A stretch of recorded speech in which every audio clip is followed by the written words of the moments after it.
Hello. What is up, everyone? Happy Thursday, and welcome back to another episode of Mastermind Academy. First off, I'm ecstatic because I think I figured out lots of my issues. I spent some time learning about computers, learning about how things work. I knew a little bit about computers. I built a fair number of computers in my day, but I really didn't do that much with any of them. So I've been kind of lost with all the stuff that's been going on with my computer recently, but I think I have everything worked out. I hope. Knock on a little bit of wood. I also have, a nice little upgrade to talk about. But what's up, rollers? How are you doing today? Yes, first off, Twitter's down, which is really annoying because I wanted to share my update. Let's see if it's back up really quick. Oh, actually, you can't see my screen at all. Let's go to, it is back up. Here we go.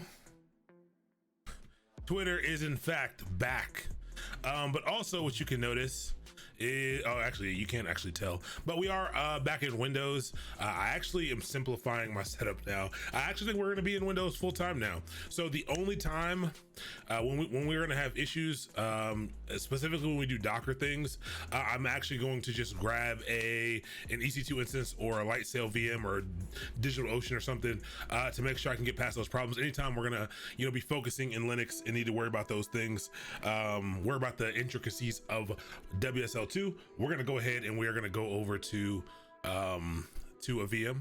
But I'm excited because down in the panels down below, it has a little list of my current setup, and my setup's been struggling for a little while, but it states that I have a 2080 Ti, which I do have, and it worked okay. It worked pretty solid, but I was able to find on Craigslist, I was able to find someone who was willing to sell me their 3090 for $200 over MSRP plus tax.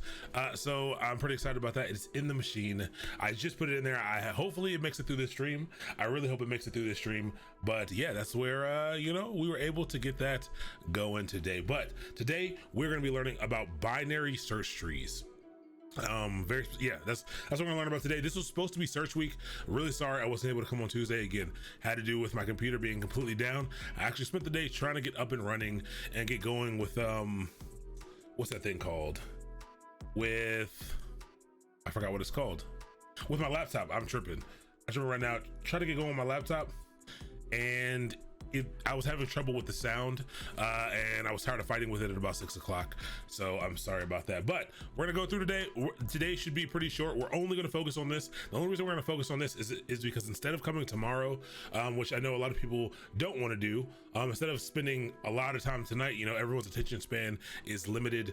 What we're gonna end up doing is combining some of the searching and sorting. So next week we're doing sorting, and they kind of go hand in hand. We could have done either one first. Maybe sorting would have been better to learn first, but we can take all the sorting algorithms and we can actually use those to do searching algorithms as well, and practice searching algorithms on those things. So I think that's what we're going to do instead.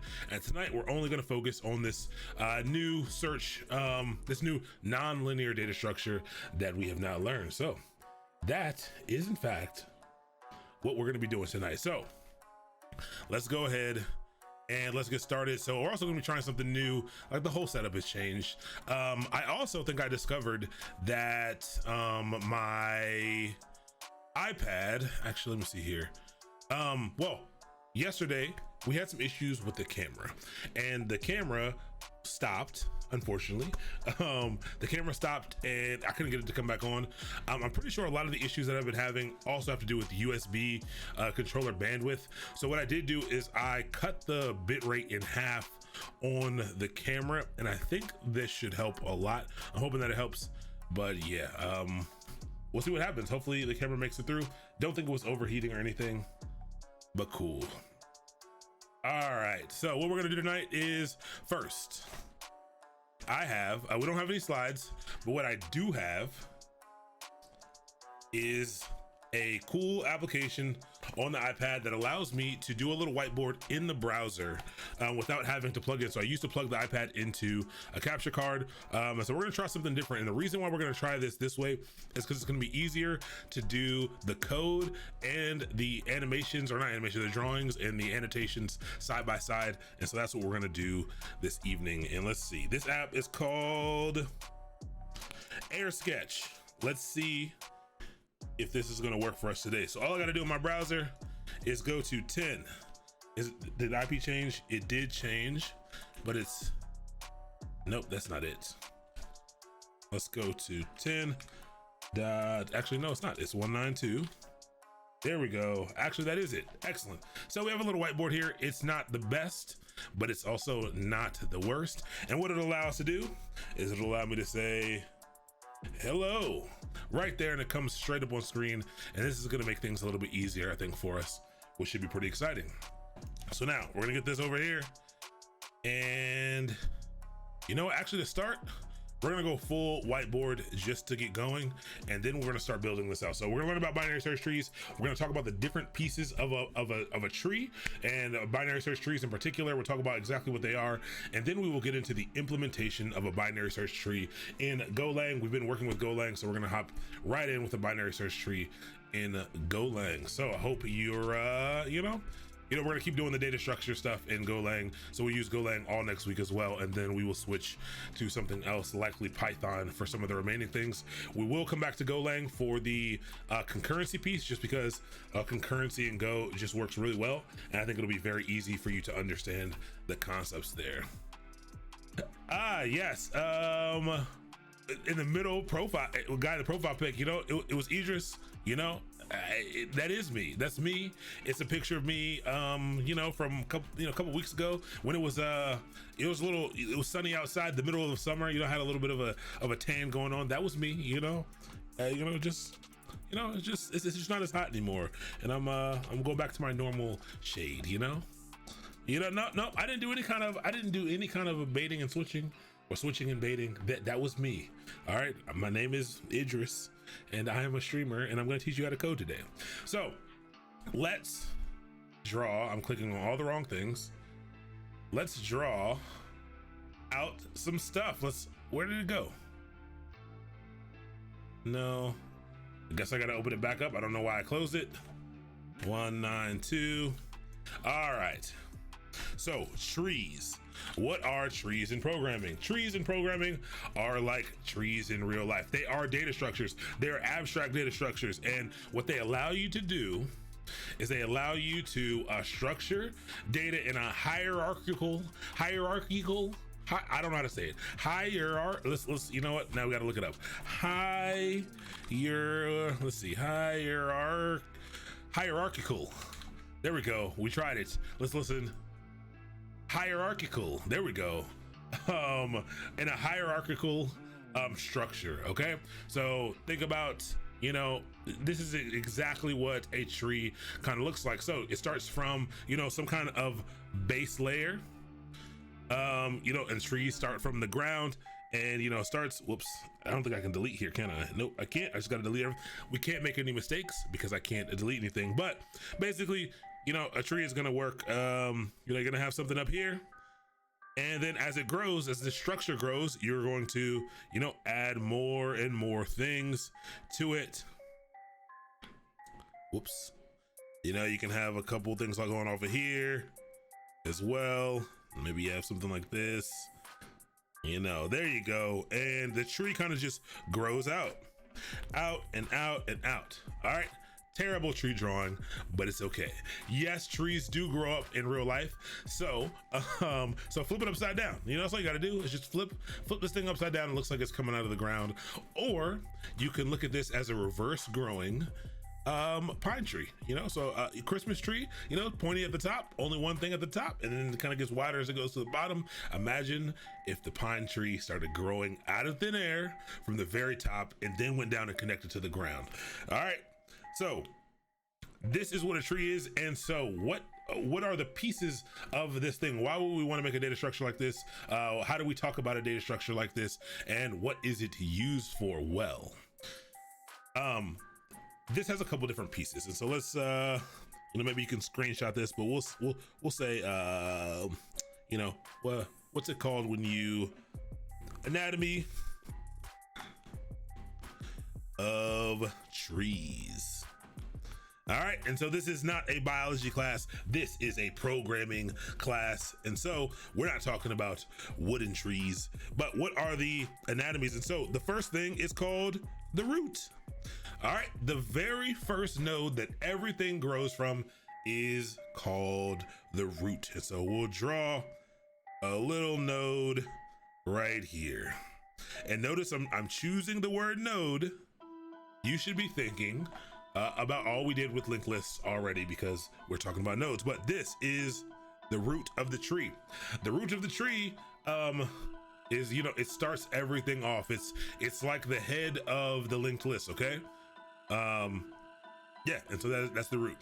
But the rest of the tree, all that makes up a tree is just like a linked list, is nodes that are linked together in a hierarchical structure. So a tree would look like this. It'd have what's called a branch, like in real life. So from the root will grow up. I know you might say, where's the trunk? Hey, we're just using some tree terms here. It's called a branch, and I'll put that over here and I'll point to it. And really a branch is like the full path to something, but it's okay. And which leads to another node. So this tree can be linked.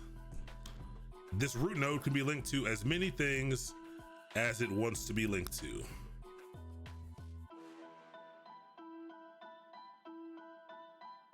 All right, and now this is put a little arrow here.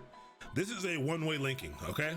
And so what you need to know about the root node is that the root node is not linked to by any other node. The root node is there by itself. Nothing links to the root node, but this root node starts off the tree and it links out to other nodes. Now, in a tree period, this could be as many layers as you want it to be. This root node could be linked out to as many places as you wanted it to link out to, but there's only one of those root nodes. And so again, start thinking about how we link together two nodes on a linked list. This is very much like that, but now instead of a one-to-one relationship, there is a one-to-many relationship. And again, it could be any number of those. And then each of these could have its own, own links out to other nodes. You do a little path, and maybe this one's just going to one over here. Maybe this one over here is not going to any, but then this one goes to 3 more. And you could get something like this. Okay, great. Looking real good. We, if you do flip it upside down, you start to get I got auto rotate on, so that didn't work how I thought it was gonna work. But we have a tree that is now starting to grow. We have a bunch of nodes, and we have connections to other nodes. And so we have the root over here to the left. We have the branch over here, which is the link between the two. So just like on a real tree. And then again, each of these are also nodes. So let's just put all the words here so we can know what we're talking about. So nodes are any of these things. Okay, but any of these nodes who are linked to from another node, these are all parent nodes.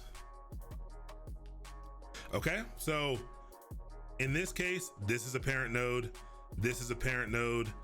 These at the bottom are not parent nodes. Why? Because they do not have any children. All right. So we have both the tree words that we're talking about here, and we're talking about the relationships as well. So the name of the very first node is root. The root node is a parent node to all the other ones. It's a parent node to the next layer down. A branch is the link that connects a parent to a child. Again, a child is a node that's linked to from a parent, and all of them are nodes. These ones at the bottom are children, but because these don't have any because they don't have any children, these are referred to as leaves sometimes. you know, because they do not have any children. So think like a real tree, you know, as it grows up, and, you know, the branches at the very end of each of the branches, you know, when it gets to the end, you have a leaf, and nothing grows out of the leaves. And so these are all leaves. I know it's getting a little complicated. We're going to erase it, but yeah, these are all leaves. At the bottom, all of these things right here are leaves. They're also all child nodes, so that's good to know as well. And then again, which one, as long as a node has a parent, you know, it's a child, okay? And any node that has children is a parent. So pretty simple life concepts here. And so these are the basic words used to describe the structure of a tree. These are the basic, this is visually the basic structure of a tree. A node connected, linked to other nodes. Again, this link is generally one way, and so I want you tonight to only think about this as a single way link for you to structure your data. And now, just like the other data structures that we've been talking about, these are not primitive data structures to these languages. Nothing I know of has this type of tree structure available to you to use, and so you must implement something like this yourself, and that's what we're going to learn how to do. Now, tonight, we are not solely talking about trees. Tonight, we are talking about binary search trees. All right. So tonight's binary search trees. So binary search trees are the most common type of tree. It's the most common type of tree. And that's what you need to know. There are other types of trees. Most of them are like some type of variation of a binary search tree that have more rules or something like that. There's a pretty simplified version about, I think they have 3 or 4 parts. There's a podcast called the Base CS podcast. It's a pretty good podcast to listen to kind of auditorily hear, auditorily learn some of the, a lot of the computer science concepts. It's pretty interesting. I think it's a good way to learn how to speak about these things as well. So I highly recommend it. I will give you a link to that. Yes, I completely understand your desire for green trees. Yeah, no, it's pretty dope. Definitely check out the podcast. It's not mine, but it's pretty cool. I think she has the woman who created it. I met her actually at some event I met her at. She's pretty cool, but she actually started she has a whole platform that you can pay for to learn all kinds of topics, data science things and stuff, but purely through audio rather than anything else, which is pretty darn interesting. But binary search trees. We haven't talked about binary in a while since Decoded Part 1, but what does binary mean? It means basically base 2. So it's just talking about 2 different values. And so we'll put 2 values here. I really wish I could delete here. I wonder if maybe there's a way here. Maybe I gotta upgrade to the paid version or something.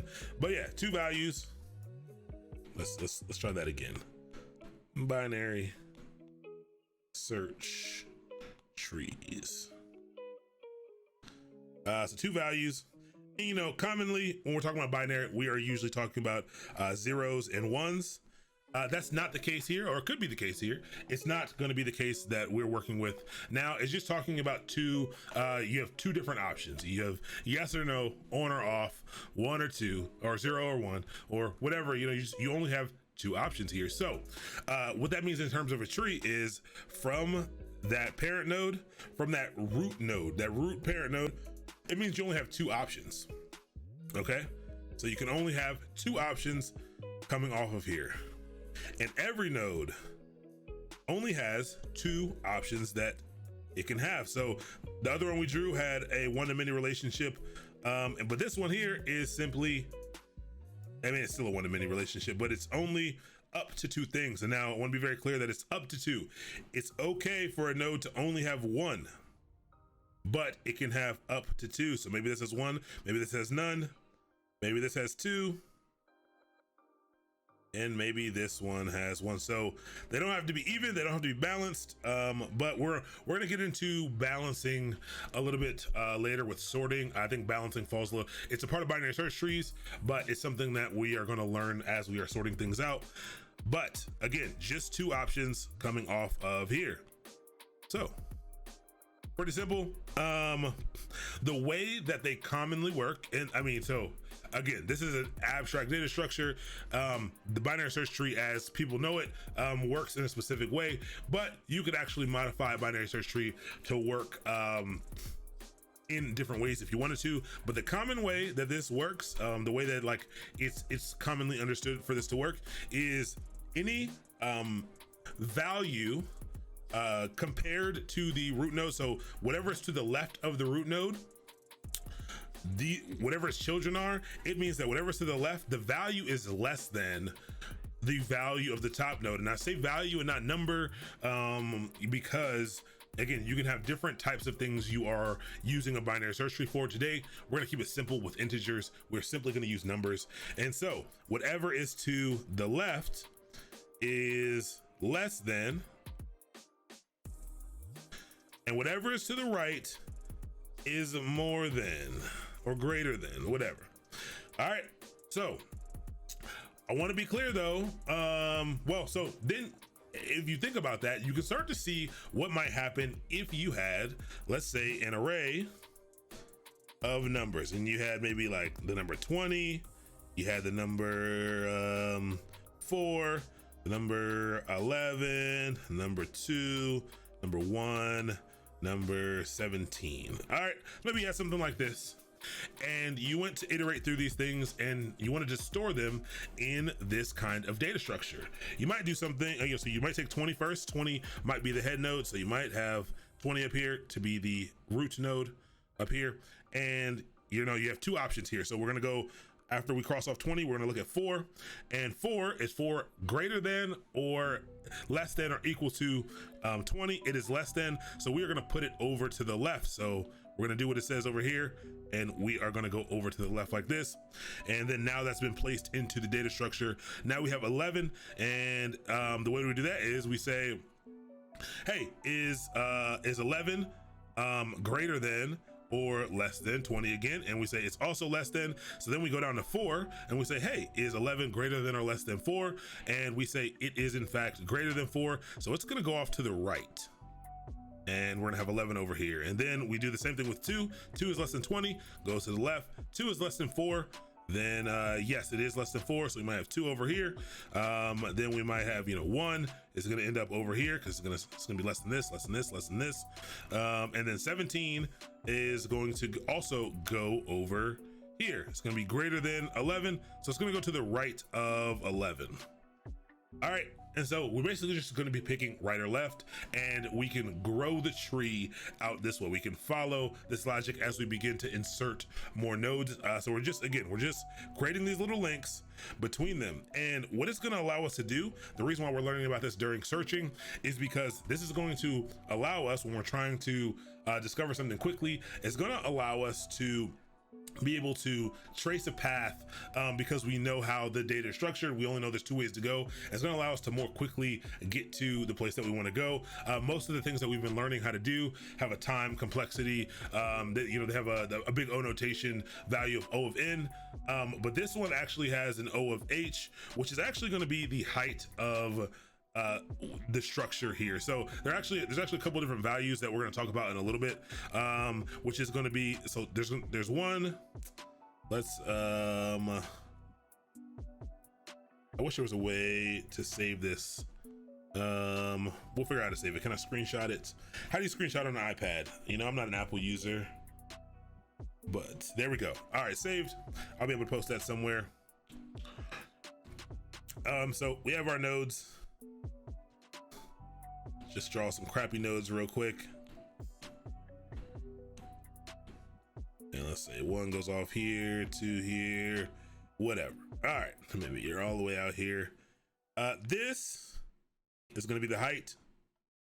So, the level of the things of all the nodes. There's also size, which is the total amount of, the size is the total amount of nodes. And I actually think I should look this up. We'll look this up in a second. I actually think height is not just the raw, like what is the, actually I think it is. I think it's the most, basically where the most connections are. What is the longest line of branches, I think is the height. And the size is the total amount of nodes right here. What else is there? There's another term to talk about the way this is structured. It will come to me a little bit later. So what we want to do tonight is we want to learn how to create this structure. We want to learn how to take some data and to be able to get it into the structure so that we can search through it to find out if values exist inside of the structure, to determine, you know, if something is there. Because again, that's what searching does. Searching goes through and it runs through and it tries to find out if something you're looking for is in whatever structure or data set that you are looking for. And so we want to be able to do that quickly with this. Now, searching again, we're in a non-linear data structure here. This is our first non-linear data structure. That you might be thinking the hash table was a non-linear data structure. It is two linear data structures stuck together, which makes it a linear data structure. I believe, I'm pretty sure it's a linear data structure. It would be weird to me if it wasn't, but we're going to be learning how to do the similar things that we do there here. And actually, what's interesting about this is if you found the linked list implementation to be somewhat complicated, this is going to be much simpler. And that's why we're actually probably going to be done pretty quickly tonight. We'll take our time. We'll draw as we're going along, and we'll make sure that we understand what's going on. So please ask as many questions as you want to ask as we're going through this, but we are going to learn about, I already forgot what we're doing. We're binary search trees. Here we go. All right, so I'm gonna put this to the side. Let's clear this so that we're ready. Here's how we're gonna set this up. We're gonna try this. I haven't tested this out yet. I don't know if it's gonna work, but in my mind, it's gonna work. We're gonna put this to the left. We're gonna put this to the right, okay? This is our terminal. This is our Windows terminal, okay? And then all we're gonna do is I'm gonna shrink it down a bit, just a little bit. And over here, I'm gonna make this so that we can see it. Hold on, let's go back here. And this, oops. And then I think I can, okay, there we go. I shrink this down just like this. And so it gives us a little bit more code than it does drawing space. And I think that will work out just fine. All right. Here we go. Let's go ahead and let's start our file. Let's see if we can get this done. What time is it right now? 7:28. Oh, let's try to get this done in 35-40 minutes. Well, we'll take our time. We'll take our time. I'm gonna go make a new file here. Let's go into, what's up, Cranks? How are you doing, Mr. 90? It's good to see you. It's good to have you. What's up, Patrick Dreve? That was 10 hours ago. I doubt you're here, but I still want to give you the hello. Also, Gabriel Maroney as well. That was 11 hours ago. So thank you so much for following. I do appreciate it. It's good to have you here. So here we go. Not AWS keys. We're gonna go into Mastermind. I don't think we ever did anything with this class on this computer. So let's go ahead and make a directory really quick and make a directory called Decoded. And let's go into Decoded and let's go ahead and make ourselves, I hope I have my latest Vim RC on here, but let's go ahead and Vim a, what do we want to call this? Well, I'll just call it exactly what it is. Binary search tree .go. All right, so right off bat, this sets this up. So let me see, what are binary trees used for in real life? So one, that's a good question. One, what are trees used for in real life? So trees are used for a lot of like a surprising amount of things. One of the things is think about the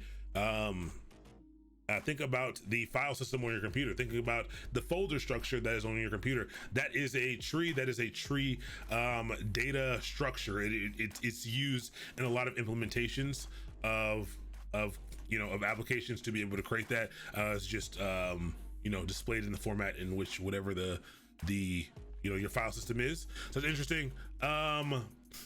That's a good question. I don't know. I've actually only ever used binary search. I've only ever used binary search tree. I've never used it in a real life scenario. I've only ever used it to solve coding challenge problems, for sure. Would HTML be considered tree or tree-like? Not really. I don't think so. I don't think so. Not in the same sense that we're talking about here. A DB example. I mean, I guess so.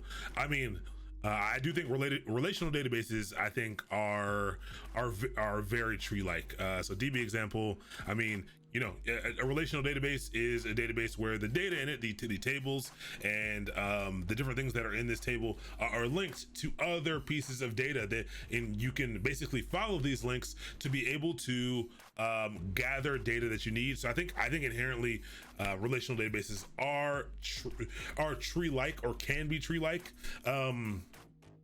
Yeah, they can be tree-like. It's kind of a weird middle gray area, like because they're using the same type of functionality of linking lists and just linking these nodes together. I mean, I think that makes sense, but I definitely don't have a real world example for the whole binary search tree, but just trees, period. They're used for a lot of things. A whole lot of deciding and searching, again, because of that the big O notation, and because of the complexity, the time complexity of these things. If you take your data, if you want to be able to find information quickly, if you want to be able to find information quickly, you can do some cool things with structuring your data this way in your code, so that you can look it up later on or determine if something exists. I'll try to, as we're going along, maybe I'll try to think of something good where this might work. But yeah, I've never had to implement this in real life for anything, but I'm also not a software developer, so maybe that is why, So if anyone has anything any cool things they've worked on where this made sense, absolutely throw it out there. All right, so here we go. We're gonna do this with the Go, and so let's think about the things that we need for this. And so what's going on? Why won't it go above? Okay, because I'm pressing the wrong button. That is a good indication that this is going to be a great typing day. But yeah, let's see. All right, add a little water. Now we can go. So what are the things that we're going to need? Remember what we needed. Think about what we needed for a linked list. Each of these things right here. Oh, whoops. Let's go back into the app. Each of these things it's not drawing. Guess I gotta close this one. Huh. Now the app isn't working. Maybe I have to reload this page. I don't know why it would do that.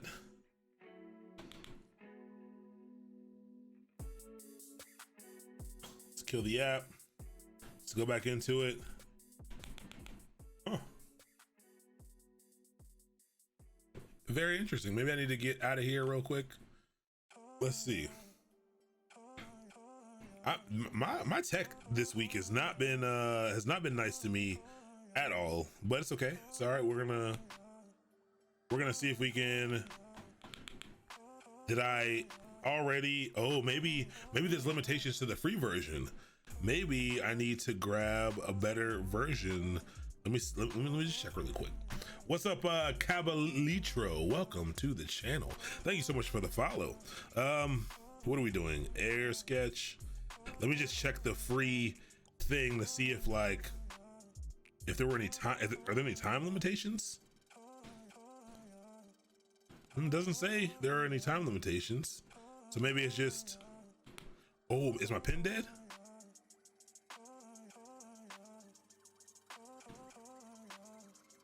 Huh. Well, as you can see, the app is open and it's no longer responding to my input. You know what? That's okay. Here's what we're gonna do. We are gonna go, let's see if this works. Let's see if the whiteboard will work. And you know what? Maybe we can still put it side by side. check this out now. Let's create an input here. And let's see if we can stick it side by side really fast. Add video capture device, I think is what I want to add. And I think I want to capture, there we go, add source. And then I'm gonna take this and I'm gonna, see, that's the problem. You can't just, hold on. I can't just, oh, that sucks. I could do some fancy magic, like moving this over here.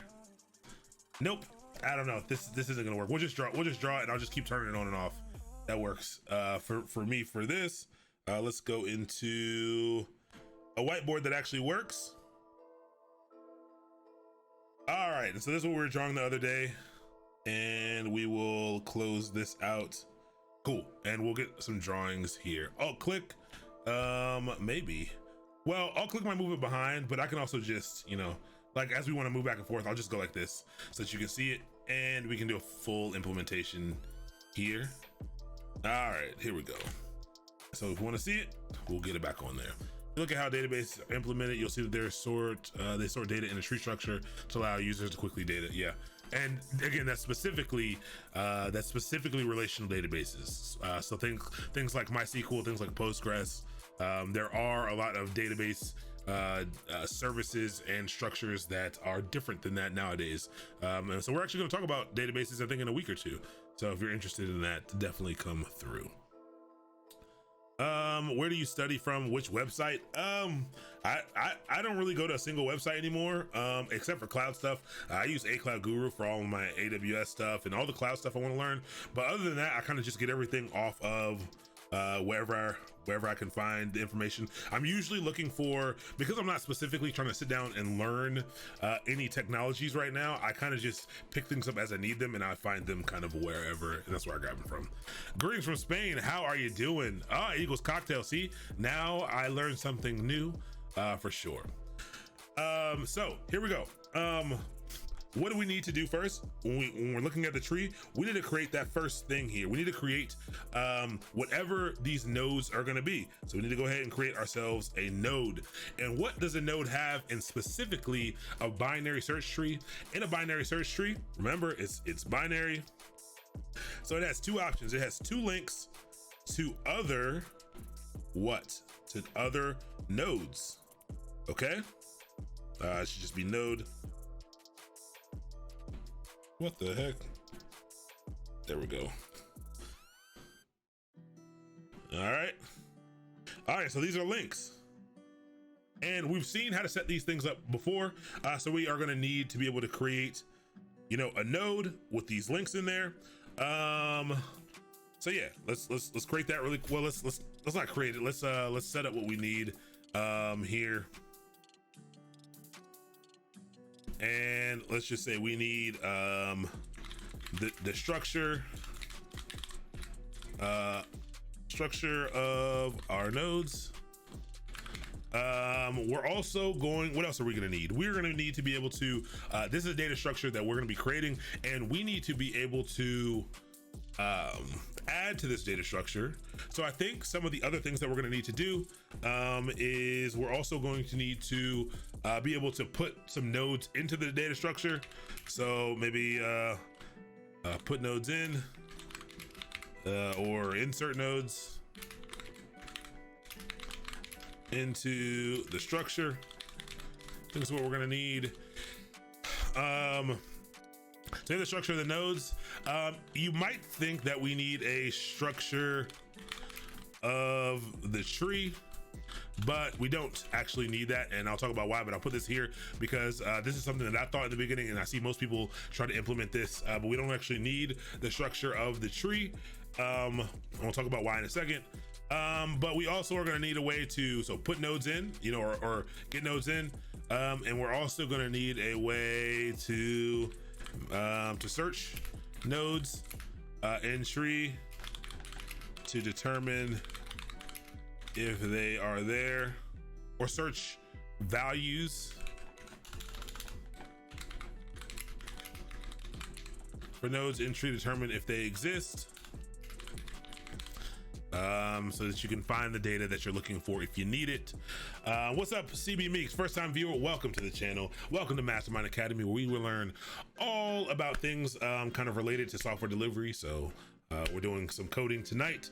Learn about software engineering and computer science topics, but we also do cloud stuff, DevOps stuff, SRE stuff, all kinds of stuff. There will be more and more things that we are doing. We're actually going to be having a web development course that's actually it's going to get pushed until the beginning of next year. I won't be teaching it.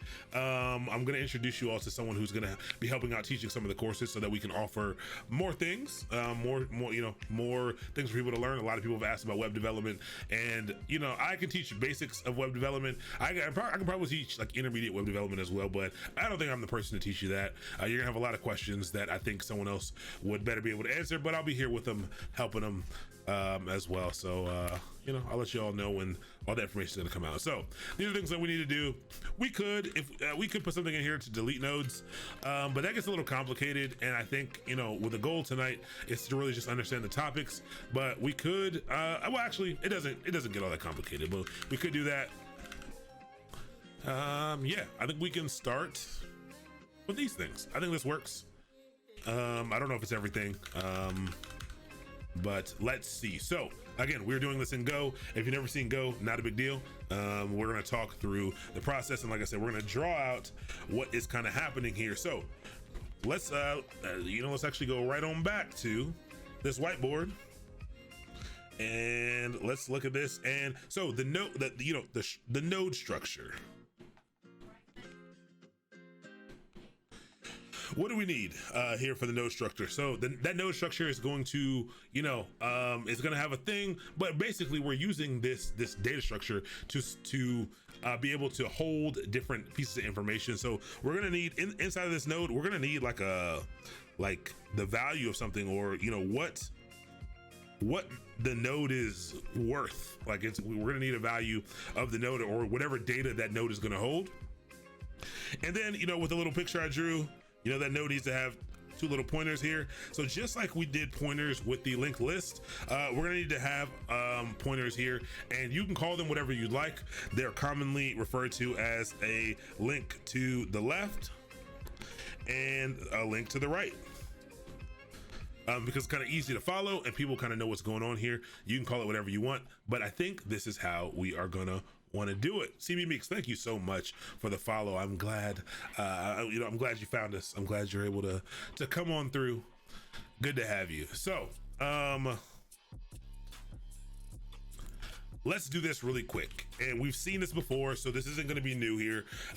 Go is not it's a classless language. It does not have classes. It is not an object-oriented language, but it does have ways for us to interact like we are using classes. And so we can use structs here, which basically allow us to make a type of data. So we're gonna do type, and we can call this node as we normally do. And we're gonna say type node struct, and we are gonna create the structure of this node. All right, and so the first thing that we said we need in it, let's make this a little bit bigger. We said we needed a value.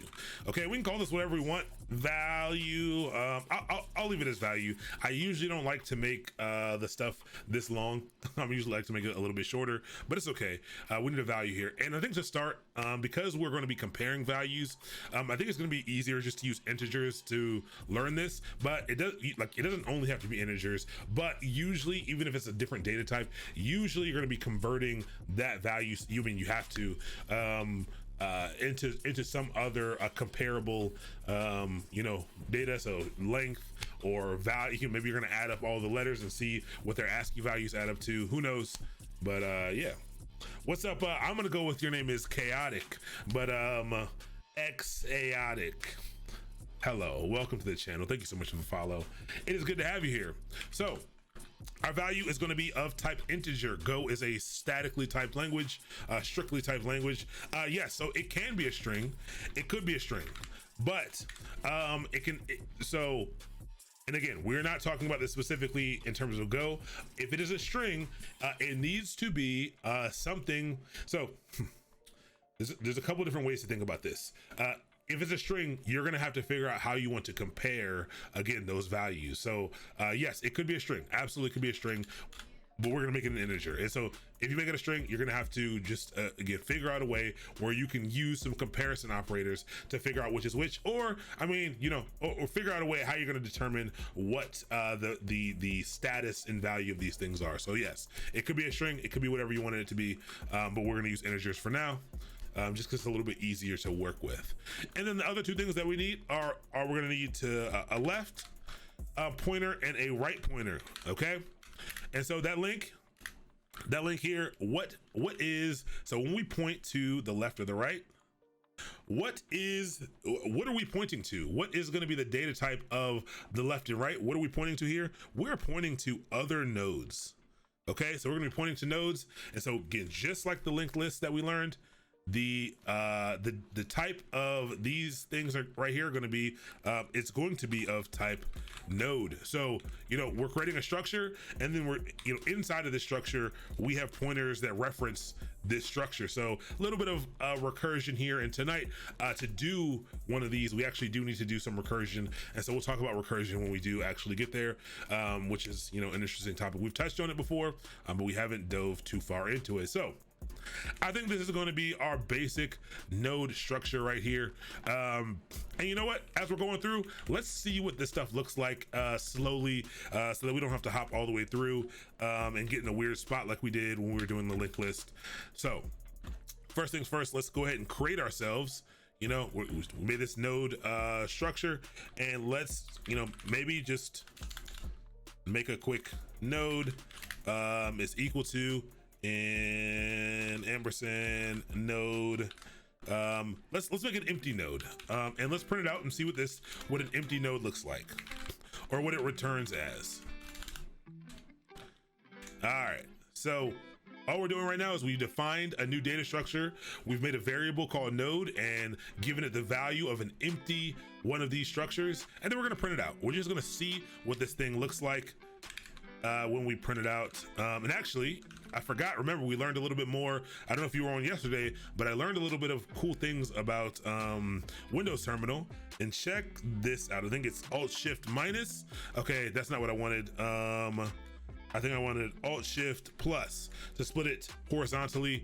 And I think I can just do Alt-Shift, yeah, to resize it. If I want to resize it, that's really nice. But what we can do here is mastermind decoded. All right, so we're gonna do we didn't actually save this, so let's just save this file really quick. Oh, okay, I think we might have an error in here, but it's okay. Whoops, there we go. Wrong button. Go run, and this file is called binary search tree.go, and we run it. Here's what we get. We get a structure. We get this pointer for a structure of the first thing is 0. First value is 0. Then we get nil, and we get nil. So this is going back to something that we discussed in Decoded Part 1. This is going back to what 0 values are in this language. So Go handles them differently than other languages. Other languages will give you a different value. But look at this. This is 3 separate values because there are 3 items in our structure. The first one is an integer. So the 0 value of an integer is the number 0. So that's what we have here, nil, nil. And so if we wanted to, we could define, you know, we could actually define something of this value. Oops. So maybe we want to give value a value. Maybe we want to make value, you know, it's got to be an integer. Maybe we want to make value 17. This is how we would do it. I could give it a pointer to a node. The problem is, you know, I would have to know the memory address, and I don't, you know, I'm not going to know that. If I wanted to, I could, but we'll save this. I wonder what error it's giving when it does that. Maybe it's, I don't know what it's doing there. But if we run it again, we can see that the integer for this is now 17 instead of 0. So great, looking good. We're able to, we have a structure. The code is not failing. The code is working. And so that is looking good. All right. So we can take our time through the rest. Let's see. So that part's done. Now we're going to talk about this next part, the tree structure, and why we don't actually need this tree structure. Why in the world do we not need this tree structure? Well, we don't need this tree structure because this is just like a linked list. Remember, what was the linked list structure? The linked list structure was only the head. It was only the head node, and we put the count in there. You didn't really need the count, but we put that in there. The count is helpful. This is similar. So all you need is you only need the first node. So we could have another struct that's holding, that first node, but we don't really need that for the tree here. That's not really how the tree works. And I'll show you that a little bit later. This node structure basically sets up the tree because we can follow the root node to anywhere. Okay, so we can follow this, we can use that structure to follow these things anywhere, and so we actually don't need to set up the structure of a tree. What is up, Mobile Pad? How are you doing? Thank you so much for I think that's the corgi and the 1-bit. I do appreciate it. I appreciate the support and the love. It is good to have you. I hope you're having a great night. But I probably need to set up some hotkeys for this. But yeah, so we don't need, because we have this first node and it's gonna have links. Hopefully, we can follow this node wherever we want to go. So we actually don't need any more of that. So that's really nice. It makes it pretty easy for us. I think. I really like that we don't have to set up another structure if we don't want to. Mad at you? Why would I be mad at you? I'm absolutely not mad at you, Offlight, at all. Let's see. So we're gonna delete this line here, and now we're gonna start the actual code of this. And like I said, the code for this isn't wild. It is going to be a little bit to think through because we are going to have to implement some recursion, but the amount of code is actually pretty small. And like I said, I'm just kind of free doing this. We're just gonna run through it and see what comes out of it. We can optimize our code later. We're gonna we'll see if there's opportunity to make it better, but I'm just gonna go through it. I didn't want to take a pre-canned solution. Every time I kind of want our solution to be unique, and it's gonna be fun. Are we gonna do Minimax at some point in the future, like for a simple API? I don't even know what Minimax is, first off, so now I gotta look it up. Minimax. Oh, was the decision rule using artificial intelligence? First off, yes. And I'm only saying yes because yesterday I let everyone know my full intentions to get into the next thing that I'm going to get into that's new to me at least is data science, machine learning, AI. Like, I'm very interested in hopping into that realm, and that is why, again, that's why right now I'm streaming with a sweet 3090. I did pick up the 3090. 3090 is doing just fine right now. It actually fits in my computer case, which are it's phenomenal that they fit in my computer case. I was really worried that it wouldn't, but I do have it now, and so now we have to figure out what we're gonna do with it. Like, we have to use it for something. So yes, thank you. I was telling everyone, I got super lucky. I did not find one in stores. I did find one on Craigslist. Someone had bought one, hoping to flip it, and they're definitely flippable, but they asked for, everyone's kind of holding out, and people are not supporting the scalpers in the way that they've supported scalpers in the past. People are really holding out for this. Most people are going for the 3080s as well, and so this person basically, I feel them, good move. They tried to make a good investment, figured, hey, I don't have that much money, I'm gonna take what money I do have, see if I can get one. They were able to secure one, and they were hoping they could, make a quick return, but I think time ran out. I think they had bills. From what he was telling me, he was basically like, yep, I spent all my money on this and bills are coming up and I haven't sold it yet. So I was able to get it for only $200, only $200 over MSRP plus tax. Okay. That's all I got it for. Crazy cheap. And actually, I found a couple of people selling them for about 500 over MSRP. So I was super lucky.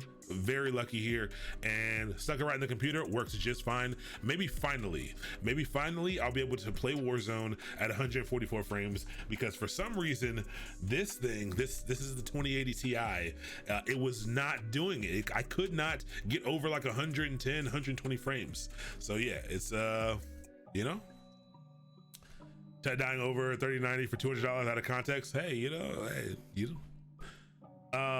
so flip it on Reddit hardware swap. You know, I just might actually, I'm not going to, I'm actually going to take this. So I have not an XPS. I have a Lenovo ThinkPad X1 Extreme that I do work from at the office. I'm about to grab an external GPU enclosure and use this for that, so that I can do, you know, some video editing from the office, so I don't have to be here all the time to kind of get things done. But yeah, I'm gonna keep it because I feel like prices are gonna be super low. I'm not gonna be able to get that much for it, so we'll see. Okay, let's knock this out. Let's finish this off. So let's get to the actual logic of these things. So we need to be able to insert nodes into the data structure. So we're going to create essentially a method. You know, just like if you were doing object-oriented programming, we can we have the ability to do something like this, method being a function that we can apply to this class or this structure, this data structure. So let's set up our signature really quick. So our func, when you are doing it this way, you have to put the receiver right here. We'll do the method receiver right here. And so we are going to be taking in a node. We can call the node whatever we want. The first thing you put in is a variable. So I can put it in just to keep it easy. Or we can call it let's actually call it node. Here we go. So I did not chop the locks. I just have a huge forehead, and whenever I get my locks done, you see, I tie them back, and it always, every time it looks like big head for big brains. All right, gotta be, it was mastermind. All right, we gotta, they're just tied back right now. They're braided back actually, but like I said, big head, big brains. Maybe I'll start photoshopping. Old man trying to hold on to it. That's all. I'm trying to hold on to the hair for as long as possible. But yeah. So func node, we can call it node here to make it easy so we can be explicit. Actually, I think that's gonna be confusing. So I'm just gonna do in here, and let's call the pointer for this to talk about that it's a type, it's the type node, just like up here, it's a type node. All right, so that is going to be the method receiver, and then now we give the function its name. So what do we want to call this? We can call it insert node or whatever we want. We can call this whatever we want. This is the name of the function itself or of the method itself. And what is it going to take? Does it need to take anything? Absolutely. We're going to be dealing with integers here. We're basically going to be trying to stick integers.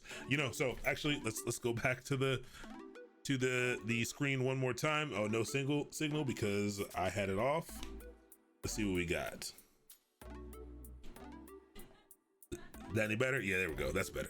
So what we have here is we are going to be trying to take, let's say maybe we have a list of, 25, 27, 4, 32, 89, 6. And we're going to try to take these things and we're going to try to structure them in our data structure. And so we need to be able to stick a node in there. So we need to be able to take, iterate through this, and we need to take one and we need to stick it at the top. So 25 needs to go here, and then we need to be able to, take a node and follow the pathway to determine, where it's going to go. We need to compare, we need to compare the two and figure out where it's going to go. And we need to be able to go down the line and do that. And so let's talk about how we're going to do that. So insert node is going to need to take the value. It's going to need to take an integer. So we can call that whatever we want. So we're going to be trying to insert a node. So I'm going to call it num. We're going to try to insert a number basically. And so that's an integer. And then do we need to return anything? I don't think we need to return anything if we are going to, if we're going to actually modify the actual, we're going to make a pointer reference and modify the actual thing, which we've already done right here. We don't actually need to return anything because we're modifying the actual item that's in memory. And so we can start to work on our logic here. And our logic, I'll call him back. Our logic is going to be something like this. We need to take the number that was here, and we need to compare it to whatever is in the first spot right here. So if, all right, in dot value. Why in dot value? Remember, we're trying to compare the data that's inside. The data that's inside is going to be the node value, and we are calling in our node as the variable in, and we're going to say if in that value, that's going to allow us to check that value is, you know, we can do less than, we can do equal to, either one. We can start with either one. That's just going to determine where we go, right or left. And let's start with greater than. It's fine. So we're going to say, hey, if the current node value is this will always be the same. You know, you set up the node, it's always going to be the same. If the node value is greater than num. Why num? Because that's the number we're trying to insert. Okay, so we're comparing the value of the top node, or the node that we're at, to the number that was passed in, and we're gonna say, hey, if these two things, if the first thing is greater than the second thing, what in the world do we need to do with it? And let's go back. What we need to do with it is, if this node is greater than the new node being passed in, which is, it's, you know, that's not true, so maybe I should have pointed at 4 instead. If the new node is greater, so if node is greater than new integer, then we need to put this new integer, that means this is less than, so we need to put it on the left of the node. So the new int needs to go down and to the left. Okay, it needs to be moved over to the left of this node. And if it is greater than, it will go to the right. So to do this, we need to assign basically the value of node left. We need to basically assign it a new node that has the value of the new integer. And I'm gonna show you what that means. So basically we need to do, that means in dot left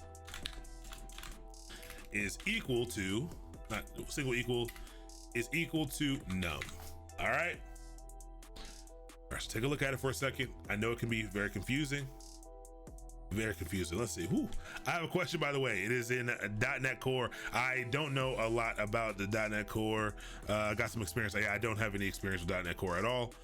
Two things I cannot figure it out. These should be small things. One, dependency injection with it using autofact. I don't know what that is.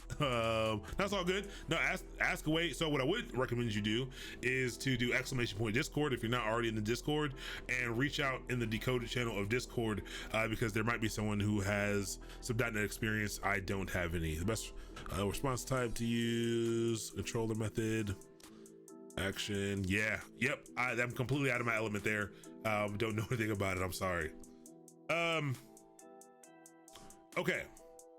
So all we've done so far is, what should happen is it'll compare the current value of the root node to the new integer trying to be inserted.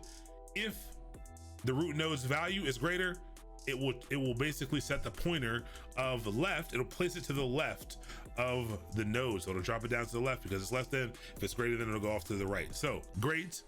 That's nice. We can actually test to see if this is going to work as is. So, you know, let's do this. Let's actually see if we can test our code as we go one by one. Let me see. To test this, we would need to do this. So we created a node right here. And what we're gonna do is I'll print out the node so that you can see there's nothing there. And then what we'll do is let's call this method on the node. So node, because we called node right here. Let's actually call this our node so that we know that this is a variable and not the node that we are using up top. Let's call it our node and print out our node. And then we're gonna say our node dot, because it's a method, we can call it with a dot notation, dot insert node.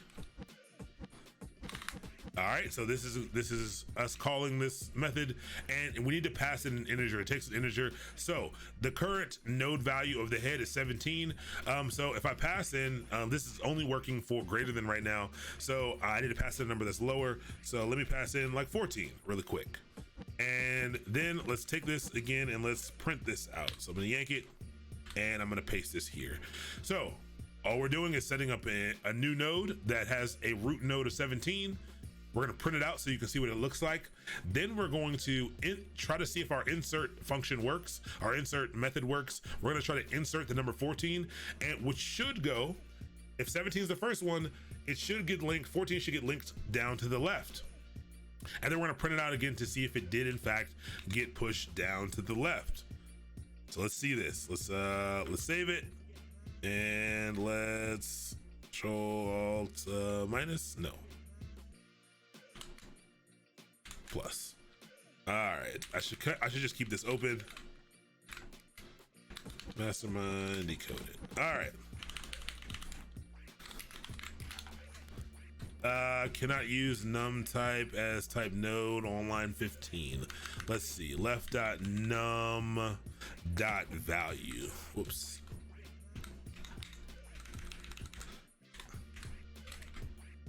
All right, so why did I have to do dot value here? Because I tried to assign in dot left to the value of num. Remember, num is an integer, but what type is in dot left? In node dot left is a node value, so it's not of type integer. I need to assign it to in dot left, which will be a node, and then because it's a node, I can also assign it to the dot value here. And so I save that. And I rerun it again. Undefined R node on line 16. How did this get up here? That's not supposed to be there. I pasted that on accident. Whoops. All right, so now let's see if it works now. I have more problems. Okay, kinda. So actually it prints out the first line and then we get an invalid memory address. So we've done something wrong here, and we can figure out what is wrong here. So it's basically giving us a seg fault. So it does run this invalid memory address. So it sounds like I'm attempting to reference something that does not exist. It's not something that is in memory. So let's see if we can figure that out really fast before we move on. So if in value is greater than num, which it will be, yes, here's the problem. Here's what's happening here. We are attempting to insert this here into n.left.value, but there's actually no node there. Like there's no actual node here. Left, we created a value here. It has 17, but remember, the value of the left and the right are nil. There are nodes there. There are no nodes there. The reason, what we have to do is basically, when we get to this point, we actually have to create a node. We actually have to create a new node for this to work. So I think, what do we have to do? Just ampersand, where's the ampersand here? Ampersand node, and where the value of that is equal to num. So we are creating a new node here. We're creating a brand new node at not the value. So now at left, so at the left point of the node, so in dot left right here, we're creating a new node that has the value of number, which is the thing that we passed in. So I think that's what we have to do. And again, I told you we're just gonna, we're gonna, free spiriting this. And okay, it's working. So check this out. This isn't printing out the first time. Our node is printing out the first time. And so the first time you can see the node is 17, the left value is nil, the right pointer is nil. But when we run our code just now, same thing, the value of the head node is 17, but now look at this. This is a memory address. This is no longer nil. This means that it's now pointing at, because it's a pointer, it is now pointing to a location that has a value, and it did put it in the left spot. We were trying to put this on the left because 14 is less than 17, and it did in fact put it on the left and not the right. Now, we haven't written all the code out yet, but if we try to do a number that's larger, like 19, what should we see? Think about it for a second. if we've only written the code that will handle less than, if the number is less than, what in the world are we going to see when we try to do this number that's greater than the n dot value? When we run it, we should see the same thing. We should see this printed out twice. Why? Because when it gets here, it's going to say, hey, is 17 greater than 19? And it's going to say, nope, it is not greater than 19. So it's not going to run this code. And essentially the program is just going to end because we haven't handled any other scenarios. And that is exactly what we get. All right, phenomenal, super great, pretty cool, very, very exciting. Yeah, so let's move on. Let's now handle the other case. So we said, hey, if that happens, do this. We could do this and we could do an else here, because if it's not greater than, then the only other option is less than, except that's not true. The other option is equal to. And so let's talk about that for a second. So you go left if it's less than, if the value is less than. You go right if the value is greater than. But what do you do if they're equal? This is actually up to you. This is something for you to decide. A lot of times this will be specified. I generally like to go that if they are equal, I like to push to the right. That is, again, up to you. This is your data structure. It's for you to decide how to handle that thing. I, again, like to, if it is greater, basically greater than or equal to, I like to send it off to the right. So I do an else here, and that'll handle all the other cases. If it's not less than, that means it's greater than or equal to. And so else, go ahead and do n dot right equals the same thing that we have up here, equals and node value num. If it's equal, do you get random num between 0 and 1? If it's higher, then put 0.5, put the right, put lower. That's a lot of work. You can get as fancy as you like. You really could get as fancy as you like. We're gonna keep it simple. We're gonna push all equal numbers off to the right. I like to send them in the right location, not the left. Seems really weird. Again, rounding up, rounding down. That's how I like to look at it. And yeah, this should work for us. We are making really good time. I think it feels like we're making good time, but we'll see. All right, so let's just see now if this will put things in the left and the right as we do it. So we can do some testing. So I have an error, but that went away. I wonder what happened here. Oh, because I did not close this, or did I? I did close it. Oh, no, I did not close this. So let's go down here. And I spelled right wrong. Thank you. See, I need your eyes. I need everyone's eyes here. And so we run it again. And so 19 now should go into the right spot here. Okay, it should go into the spot on the right, and it did. So our empty structure, our empty tree, our node right there, and then our node now, once it's done a little bit of logic here, it pushes it off to the right spot and not the left spot. Great. Creative Pigeon, this is Golang. We were writing this in Go, which is, again, a statically typed, a strictly typed, statically typed compiled language, with pretty good readability. What just happened here? Okay, cool. All right, so we can keep testing it just to make sure it does both. Let's put 2 back in there. So 2 should go off to the left. Let's save it. Let's run it again. And look at that, this is in the left spot. And again, we can go whatever we want on the right. Whatever we want, we go all, a huge number like this. And we can check that out, and it should go off to the right. So it gets saved on the right side of the tree and not the left side of the tree. That's exciting. Shoestros, welcome to the channel. Thank you for the follow. Ordak81, it's good to have you as well. Welcome to the channel. Thank you so much for the follow. All right, we've done the legwork here. We've done some of the basic stuff here, but look at this. I want you to see this. I want you to see what happens here. What happens if now we do, let's see inside these sweet quotations, and let's say we inserted 5, which should go off to the left. What happens if we take this line right here, we yank it? Actually, let's take both of these. Let's try this again. let's try to insert a number that's even smaller. Let's try to insert another number. Let's try this out and let's see what happens when we run this. So we're gonna try to insert a 5 first and then a 3. And okay, that did work. That makes sense. That worked. No, it doesn't make sense that that worked. Actually, it does make sense that that worked. Kind of. Oh no, it did change. So I'll show you something in a second. I've been following your learning Python course on YouTube. Great stuff. I'm always trying to catch you live. Dope. First off, I appreciate it. That's great. I'm glad you're able to catch up finally. And yeah, you know, it's completely okay that you're behind the line stuff. I tell people all the time, yes, we do, you know, the classes are numbered, but the learning doesn't have to be linear. Yes, I do try to structure it in a way where, you know, you're iterating on things that you've learned, but I always tell people, don't be afraid to hop in at any point with whatever you can catch, because, you know, again, you can pick up concepts from here, and put them all together. You don't need to do it in order.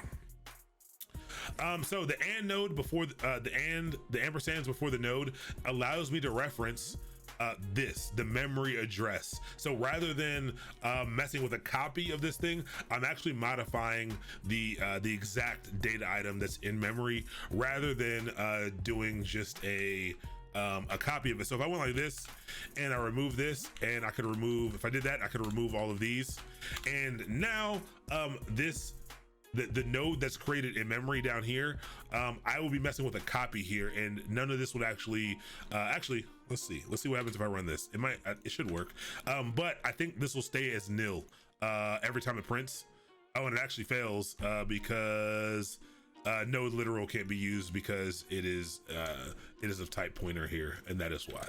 But yeah, it's just to refer to the actual object in memory and Go. It is a pointer to the memory address. All right. Yeah, so that output is the memory address. So in your memory, the RAM sticks on your computer. This is an address. This is a location of storage on those memory sticks where this actual data, the data for this actually lives.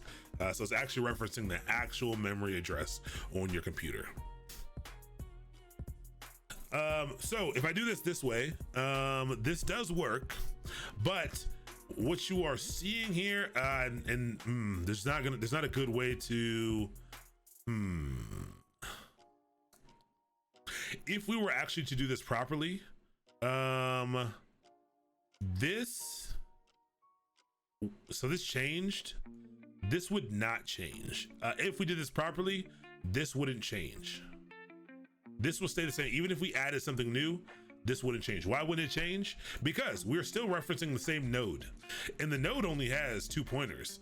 And once this pointer is set, it's not going to change. The next pointer is actually going to get added to this one. So this number should actually be exactly the same, but it's not, because we basically overrode that value when we did the second insert. So if we were to do this, and we try to print this out, and we'll write a little function to print all this out. If we try to print it out, we would only see a single connection. We don't see a single connection because what we're doing up here is not, we're not iterating through, we're not adding to this, we're only overriding this value. Every time we do it, we'll check the top node. You know, if it's greater than, we will update that value. First off, thank you so much, Archelays. I'm sure I did not pronounce that correctly at all. Please let me know how to spell it phonetically in here. But welcome, thank you so much for the raid.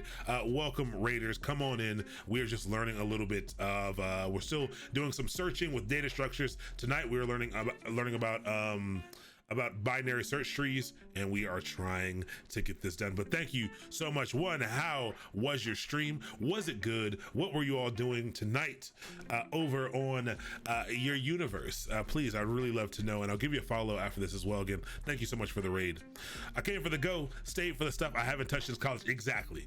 What's really funny about this is I haven't touched a lot of this in so long that, like, I thought, I was like, oh, easy, we'll run through this. We did linked lists. I was like, we'll just run through this so easy. And I had the toughest time going through an implementation of it because I'd never done it in Go, because, you know, Go is relatively new.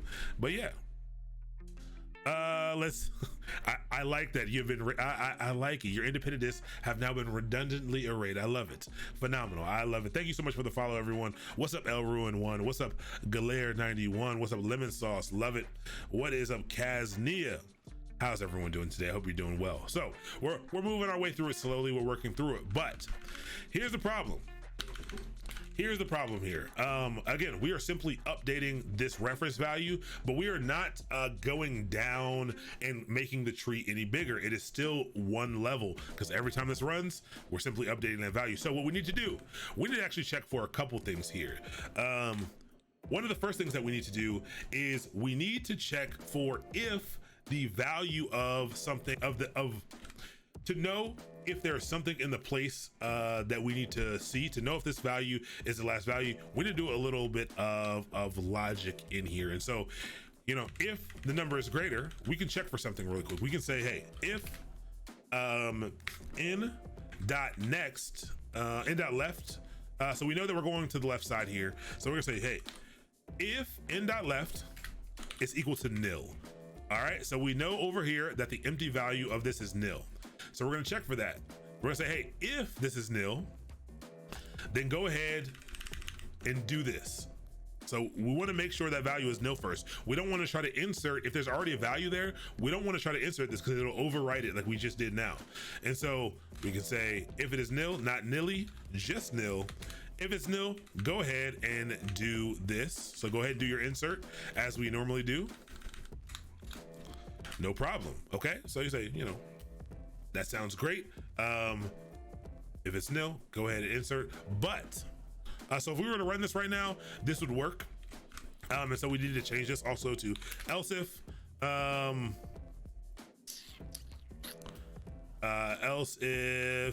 I guess, else if n dot value, n dot right, this is interesting. Equals nil. So we're gonna copy the same thing, but we don't need to do a second if block. Maybe we'll do an else if. Actually, we'll clean it up afterwards. Let's do it very verbosely at first. Make it very verbose, so that we can kind of understand the concepts. So we'll just basically copy that same logic here, and just see what happens. So else if. But now we'll have to handle less than and equal to, but no problem. We'll do that really quick. So we'll just do less than, else if n dot value is less than or equal to num. And again, we're just gonna have the exact same thing. If n dot right equals nil. So we're gonna check to see if it's empty, you know, and if that spot is empty, if the pointer to the right is empty, go ahead and insert this node there because we know that's the next place. All right. And this actually will work. I think this will work as is. It is not done at all because we haven't handled what to do if it's not empty, but I think this code will still work. So I actually think, this will work. And so what'll happen here, if this does work, again, yeah, I might have typed something wrong, whatever. What should happen is it'll run through, it's gonna insert 5. So 5 is less than 17. So 5 is gonna go off to the left like it did here. Then when 3 tries to get inserted, what's gonna happen is it's going to get right here. It's gonna basically go into this block right here. It's gonna check, and n dot left is no longer gonna be nil because it has a value now, and it's basically not gonna run this bit of code right here. And so we should see that this number is replicated the second time it prints out. So let's see again, and that is exactly what we see. So first notice that these are different. I know it's hard to see that they're different, but they are different, the A and the 6 here, but now they're exactly the same. Okay, so we have added value. We have added a new value, but it actually never got inserted, and it didn't get inserted because we were handling only insert if this space is empty, but this thing still needs to get inserted. So let's handle that as well. So we're working on an image compressor web service, Python on the front end, and Go to the heavy lifting on the back end. That is pretty dope. That's really cool. It's code for talking all things open. That is phenomenal. I love it. I saw a talk once on some type of image compressing thing where like API that people could use to real-time compress images on their site, so they wouldn't have to pre-compress them. Like they could like, it was weird. It was very interesting to me as a non-web developer. I'm not a web developer, so it was very interesting. But that's pretty dope. When's the All Things Open conference? That's pretty dope. Let's see. Let's go back over here really quick. So what do we have? What we have is we have the node of 17, and it has pointers to left and right. And right now we're pushing in 5. We're saying, hey, you know, stick this node in. Then it's trying to now work on number 3. Number 3 is trying to get pushed in. It compares it to this. It says, hey, you are less than, so you should go down this side of the tree. So it basically taking 3, and it would normally insert it into number 5, but number 5 is not empty, so it's not doing anything. So what we need to say is, we need to tell our code to start to go down the list and say basically, hey, go ahead and first check this spot. If it's empty, then move on to this spot and then check the next spot and see if this box is empty. And if so, if that box is empty, check it, put it in there. If not, keep going, keep doing the logic, keep running the logic. And this is where we can now be introduced to recursion. So recursion, great computer science topic. Ignore the way that I write. We live in a digital age, and I do not write often, and I'm not writing with a pen and paper. I'm writing on glass with a weird pen. So ignore it. I don't even try anymore because and I only write in cursive for myself, and so I don't really know how to write in print, and this is what you get. So what we're gonna do here now is talk about what recursion is. Recursion is basically when code, when functions that you write, these little pieces of code that only run when called. It's when they call themselves. It's a little bit of inception. So it's when you have some code that does a task. You read code that does a task, and then inside of this you call code somewhere again, and so you're calling this function another time inside of itself, which is really nice.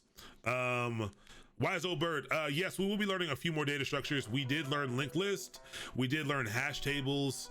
I think we learned one more data structure. I mean, obviously we learned arrays. We also did simple data structures in part 1 of all of this. But yes, we did those. And those will be going up on YouTube. My computer's been down and out, so I'm really behind on posting all the streams to YouTube, but they will get there. And then next week we're going on to sorting, and so I need to put my website on here. But if you go to academy.mastermind.io/decoded, you can in fact see, if you scroll down on that page, you can in fact see what we're going to be doing and what we're going to be going into. So next week, again, we're doing searching right now. We'll be doing sorting algorithms. So I'll teach you a few more data structures next week, and then we're going to be diving into databases and understanding how to do that, concurrent programming, and then we'll learn how to get jobs. So that's what we're going to be doing. Oh, actually, you can't see it. My bad, but you can go there, you can click on the link, and you can get to these different all the information about the stuff that we do here. All right, so that's all recursion is. It's basically code that calls itself. So it is, it basically puts data that it's already running back inside of itself, and it can do this as many times as you want. And so it's a really good data type, not data type, it's a really good functionality. It's pretty cool. It can be confusing to debug. It can be confusing to implement and understand what's really happening, but it's actually pretty simple to do though. It's actually really simple to do. So let's do it really quick. And all you have to do, you don't have to do anything fancy. All you have to do is call this function inside of itself. That's all you have to do to call it, and we'll work through the logic here of what is happening. So let's actually make this side over here a little bit smaller so that we can really look at the code over here. All right, so this is where recursion comes in. We've already got to the point where it says, all right, less than, I need to put you over to the left. And so if I'm gonna push you over to the left, I'm gonna first see if the left spot is empty. Is the left spot open for me to put data into? So if it is, if it's nil, I will put data in there. But if it's not, what do I do if it's not?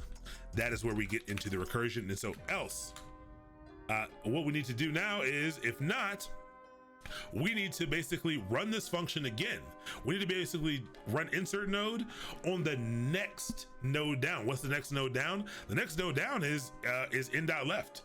In.left is the next node down. So we can actually run basically insert node. We can run it on the node that exists in the left spot. So then what we need to do is we need to say something like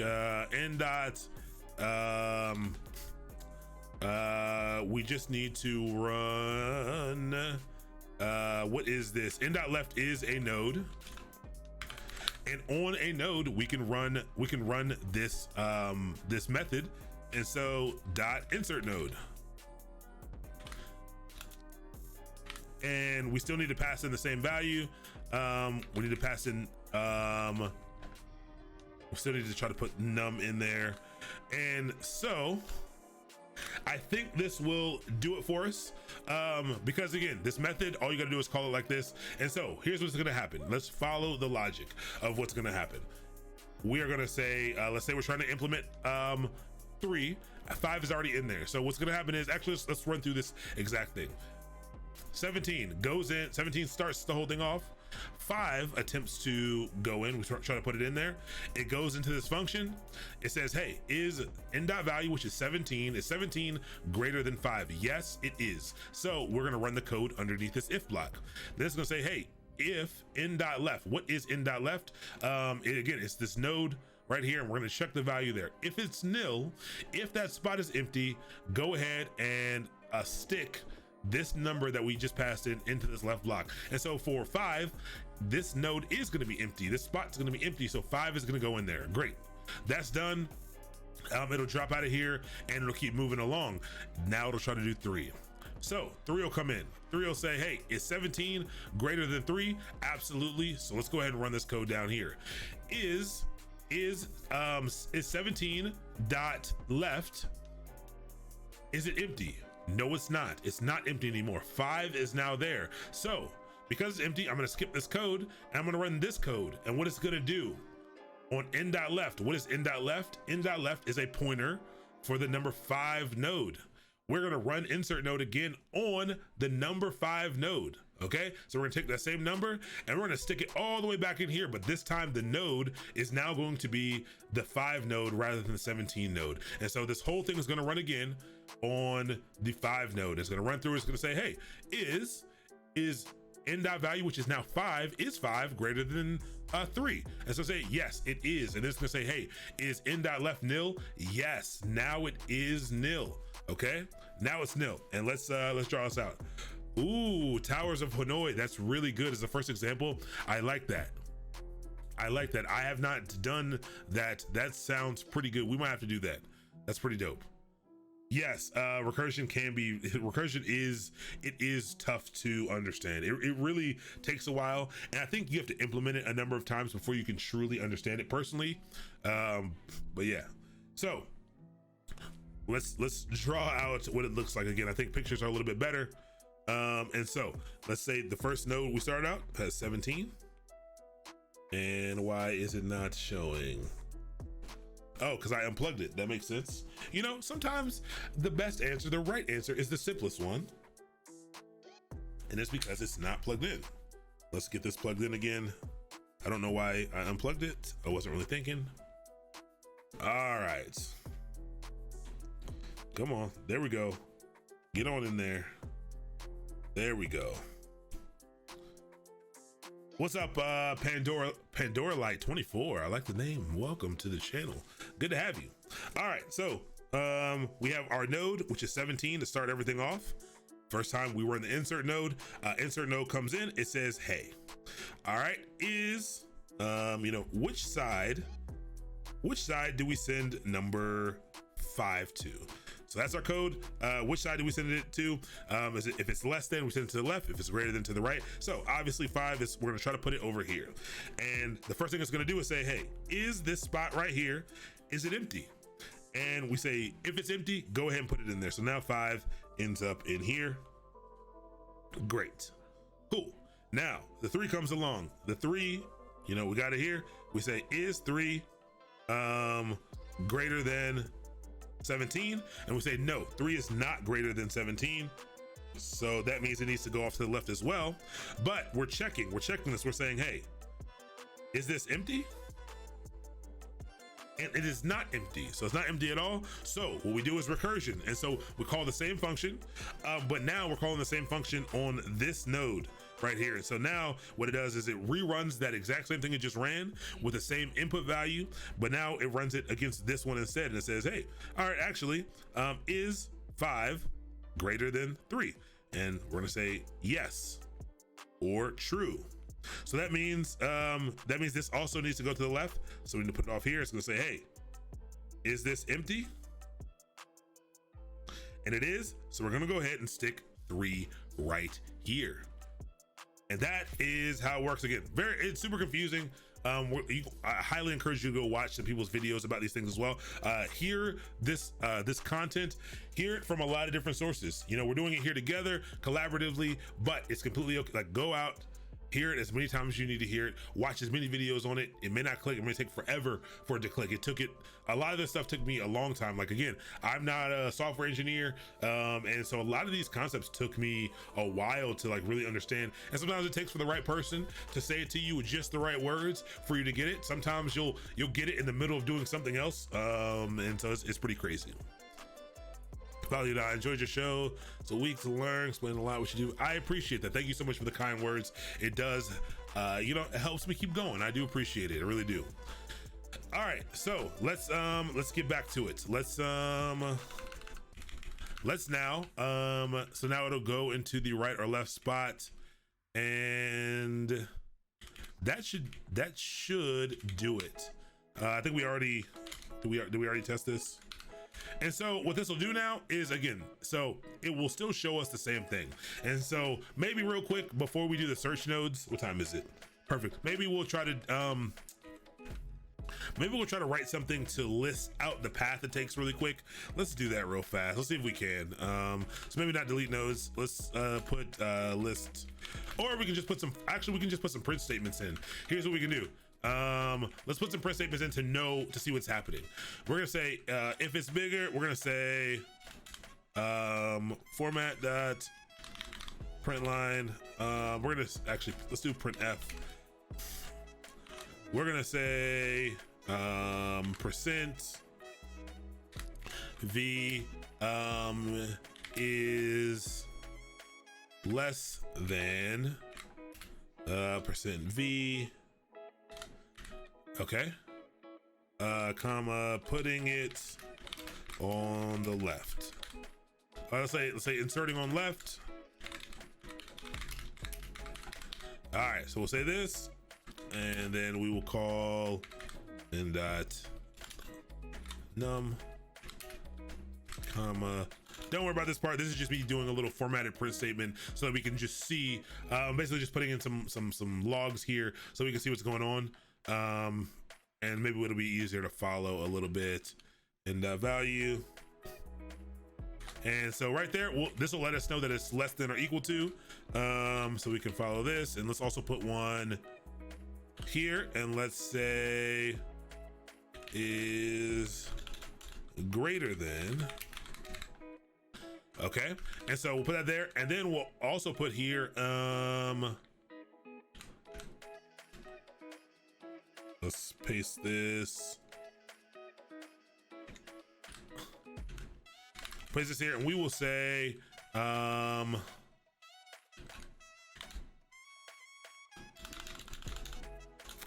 this spot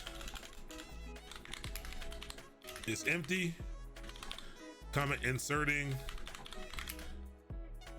node, and then let's do a percent V as well. And so we'll insert that number there. And we'll paste this here. So what it's gonna do, it's gonna basically tell us if the number is less than or equal to, and it's gonna tell us whether or not it's inserting. And let's also put something underneath the else and say,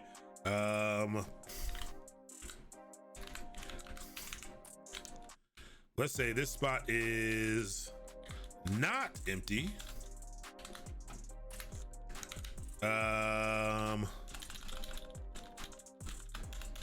moving on to node, and this is going to have to be in dot left dot value. All right, I think this is going to work. Just I know it looks crazy, but it should give us a little bit of oh, we actually never handled the last part over here. And actually, let me make this a little bit smaller so that it looks a little bit better for a second.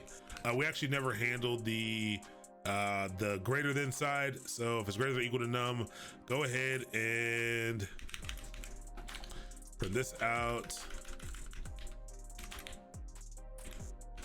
Actually, no, that was right. If right is nil, go ahead and put it in there. And if it's not, we need to do the same thing that we did above here. And we need to do in.right.insert node.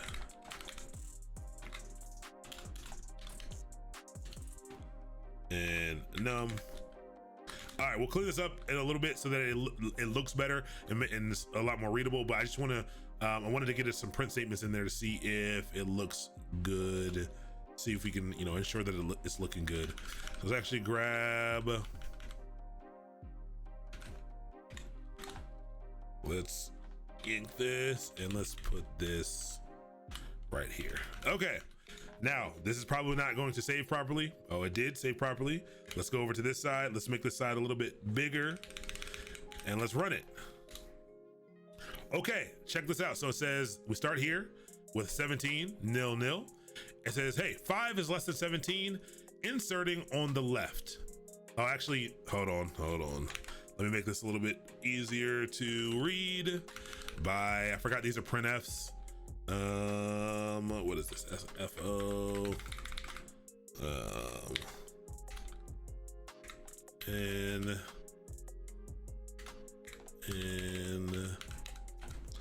they need new lines in all of them. And actually, these are the only quotes, aren't they? I could have just done a find and I could have done a. No, I couldn't have. I could have done a. Okay. And let's make this larger. Let's run it so it's a little bit simpler. So this is where the first node, this is the root node, and everything grows from here.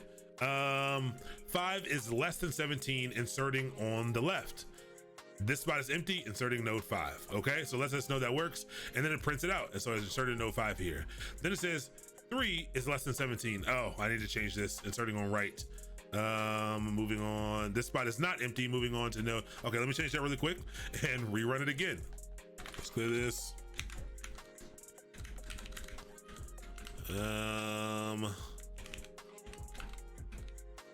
That's empty, greater than, inserting on right. All right, inserting on right, cool. And let's also add some numbers that aren't just smaller. Let's take this. Let's paste, and let's do one more and one more. And so let's also add in, let's go back and forth. Let's do higher. So let's do higher now. So let's do 300. Let's do lower than 17 again, but more than 5. So let's do 9. And then let's go higher again. So let's go something like 200. And let's go lower again, like 1. All right, so we got another couple different numbers, and now we can see what's gonna happen a little bit better. I think with these print statements, I think it'll help. Okay. All right, so it starts with this. It says, hey, 5 is less than 17, inserting it on the left. So it's going down to the left. This spot is empty. I'm putting in node 5, and now we can see node 5 is there. And actually I should change this because it's just gonna show you the same print statement every time. 300 is greater than 17, putting it on the right. The right spot is still open. Only the left spot is filled. The right spot is still open, inserting node 300. Now both of these spots are filled, okay? Then we have 9. 9 is less than 17, so gotta put it over on the left. The next spot is not empty. Moving on to node, and I need to put that in there really quick.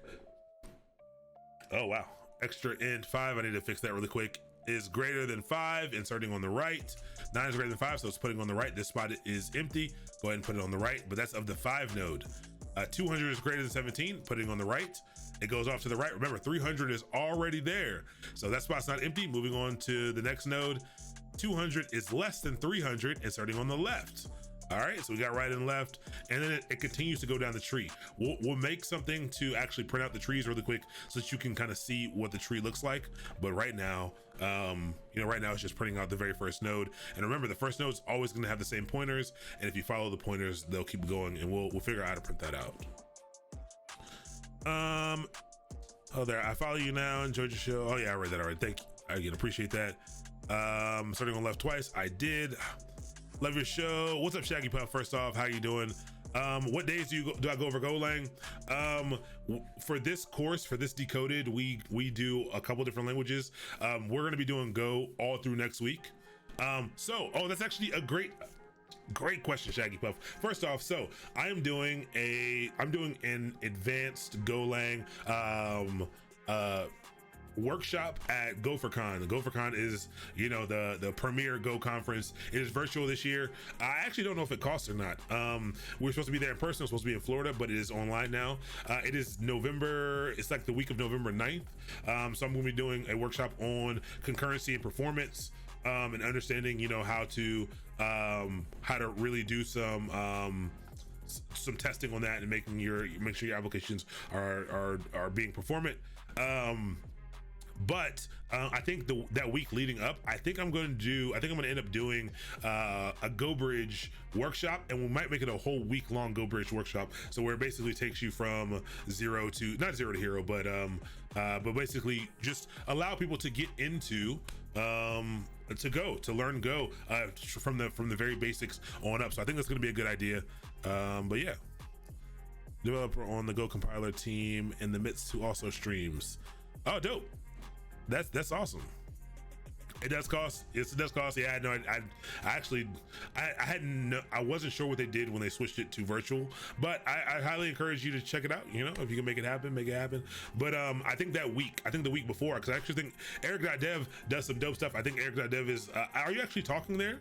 I'm not sure if you're actually giving a talk there or not, but also follow Eric.dev. First off, let me give you a shout out. Does some really cool stuff, really smart, helps us out over here all the time. Whoops, shout out, I forgot to do that. Eric.dev. One day I'm gonna learn how to type. One day, there we go. Definitely follow, does some really cool stuff.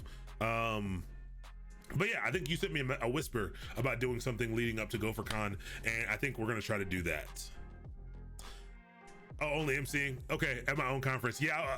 So there we go. It wouldn't be it would be a conflict of interest, but like, yeah, you're right. You're right. You're 100%. You are 100% correct. That makes perfect sense. But yeah, so I encourage people to check it out. But I'll also, like I said, I think I'll be doing. Leading up to that, I think I'm going to try to do like a GoBridge workshop or something, or maybe a week of getting into Go to kind of lead up to the conference. So if you're interested in learning that, I'll give information whenever I have time to make information about it. Okay, so it's running. What do we have? We had a little issue over on this side with just some of the outputs. Not a big deal. Inserting, this spot is not empty. Inserting node, moving on to node. Oh, n.left, that should work. N.left dot value should work. Or maybe this one is supposed to be right dot value, because we're going to the right this time. Maybe that's the problem. Let's try it again. Let me see if that fixes it. This part isn't that important. I was just, like I said, just trying to put some stuff in there. No extra. Moving on to node. Exclamation point. Extra int equals 5. Oh, it's because it's recursioning through it. So great. That's some output there. Phenomenal. All right, let's do some of the searching. So I'm gonna remove those in a second because this does look pretty crazy now. or maybe I comment them out. So maybe I'll comment them out. Nah, I'll leave it in. Let's go to the searching piece of it, because it's gonna be very similar to what we just did. And let's see if we can just get that to just determine if a node is in here. So it's 8:49. Okay, here we go. So let's set up another method signature here. Let's set up a method function, set up the receiver. Same thing as before. We're gonna call it, let's call it the same thing just to keep it consistent there. So it's gonna be a type node. It's going to take in a, it's, well, not taking it, we need to give it a name now. So that one was called insert node. Let's call this one search. Let's call it search for node again, just to make it very verbose, so that you know exactly what's happening here. And so if we want to search to see if a node exists, if we want to search to see if an integer exists inside of this data structure, how can we check that?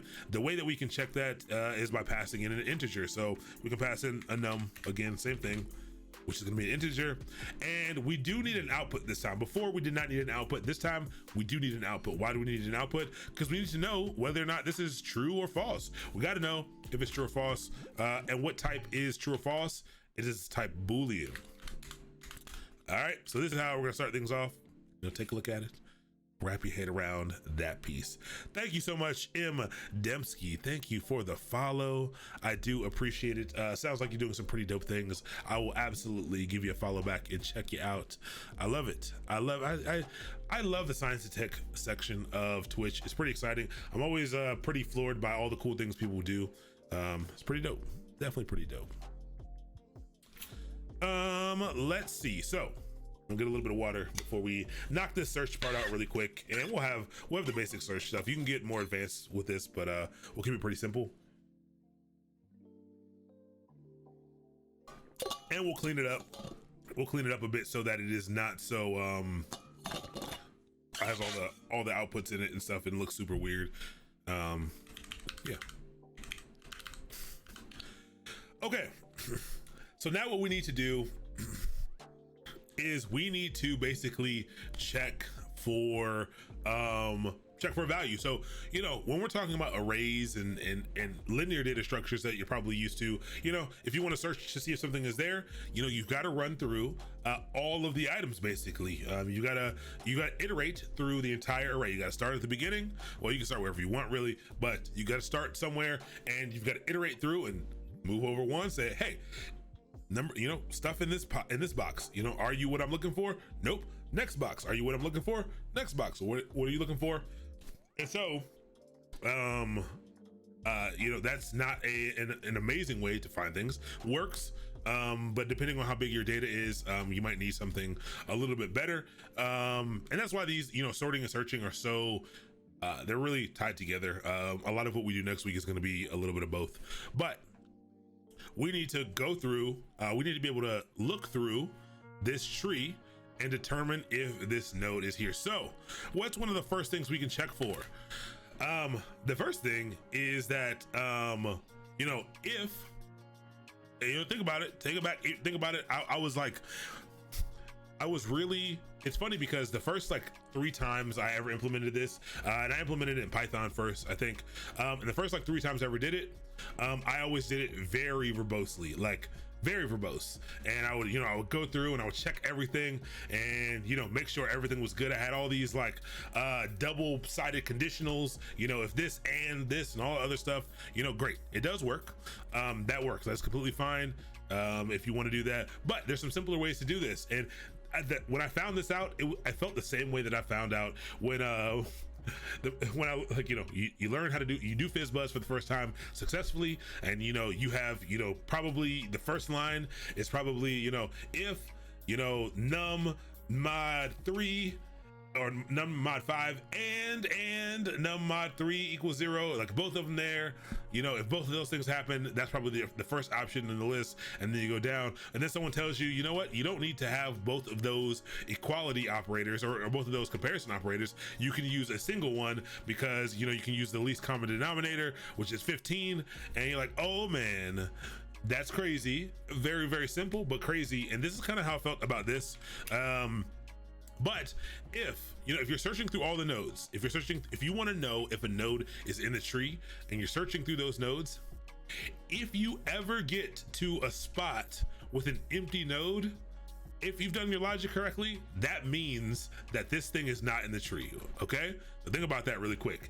If we are looking for the number, with the numbers that we have now, if we are looking for the number 7, let's say we're looking for the number 7, we would start at the top. You know we go to the left for this, and then we get to, all these numbers are already in. So on the left side of this, it's gonna be 5, 9, and 1. Actually, it's gonna be a little different than that, but we check, after 17, we're checking down for 5. 7 is greater than, so we go to the right. 9 is actually gonna be to the right of 5 already. So then we're gonna get over to 9.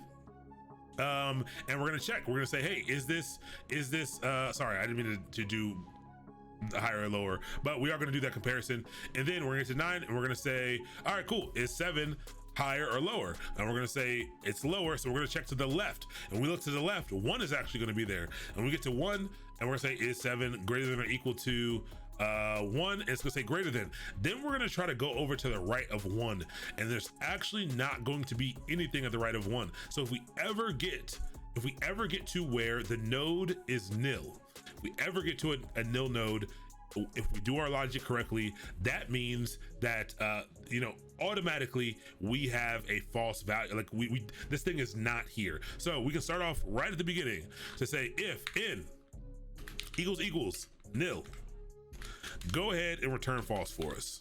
Go ahead and just off the bat return false. If you ever get to a nil value, that means you're probably at the very end of everything.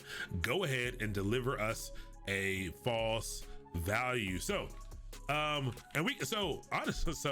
enough, so just give us a false value. So right now, if we were to run this code right now, the only thing that would not return a false value and not rerun, we need to return. Okay, there we go.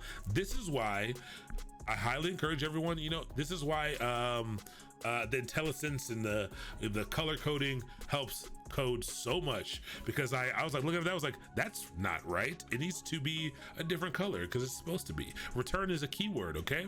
So return false. All right, so that's great. You might say, oh, well then that means otherwise return true.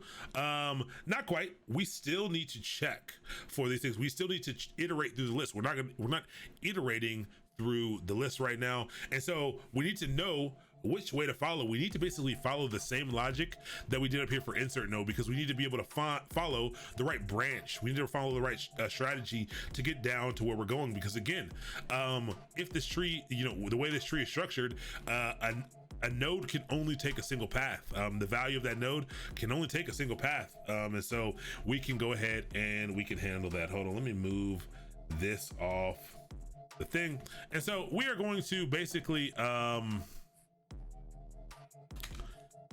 we're basically gonna do the exact same that we did up top. And we're basically gonna say if n, what do we do up here? If n dot value is greater than num, so we're gonna check the value is greater than the thing that we're searching for. So we're searching for that number. All we're gonna need to do, all we're gonna need to do is if it's not false, if actually hold on, do we need n or do we need n dot next? This is how I know it's getting late. Check for the no value. Actually n dot, no, if n equals nil, is it nil? Will the spot be nil? I think the spot will be nil. Okay, and then nil, return false. That makes sense. And then we're gonna check, hey, if it's not nil, it's gonna keep going. So that means there is something there. So if n dot value is greater than num, not even this. Hold on. Let me think for a second. We're checking for equality. So if n dot value is, we only need to return, we need to run through every time. So what we need to do is we need to do some recursion here as well. So we did recursion up top. We absolutely need to do recursion here as well, but we don't need quite, I don't think we need quite the same layers, because we don't need to do the same types of comparison. We basically need to say, all right, we're only looking for equality. So if the number is less than, go to the left. If the number is greater than, go to the right. And it's basically go to the right or left to iterate through, just to iterate through the thing. Hold on, what is this? Sorry, I'm monitoring the stream over here, and an ad just showed up, and it really threw me off for a second. But what we can do is I guess we can just return it. Interesting. Yeah, I think we can just return it. And so what we can do is we can do the same thing that we did above with the recursion. So we basically say, all right, if the node is not nil, that means the node does in fact have a value. If in.value, so if the node value is greater than the number that we are trying to search for, then we need to go ahead and look for it. That means the number is less. That means we need to go ahead and look to the left of this thing. And so we can do in.left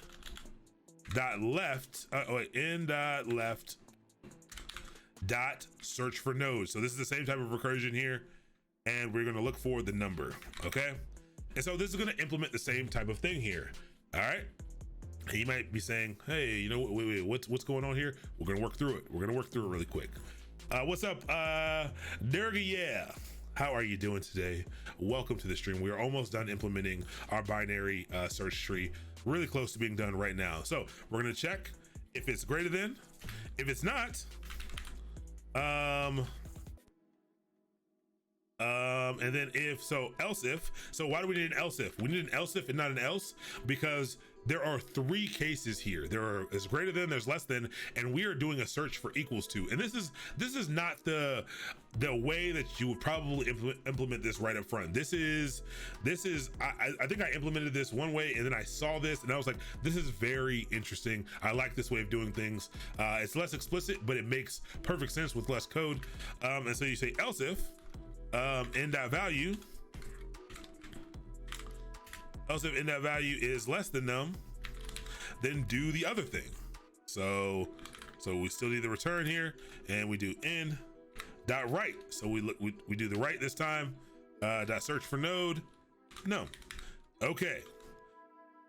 We still need one more piece here, but let's take a look at what's going to happen. If we're looking for a node, let's say we're looking again for the number 9. Let's say we're looking for number 9. What's going to happen is it's going to come on in. So to come into the search for node, it's going to start at the very first one. It's going to say, hey, is in nil? No, it's not. We have 17. 17 is not nil. There's a node here, so it's not going to run this code. It's going to get down here. And it's going to say, hey, is 17 greater than 9? Yes, it is. It is greater than 9. So what we're going to do is we are going to return this. We're going to return in.left.search for node. So this is going to go right back up. It's gonna recurge. That's not the singular or the past tense of recursion.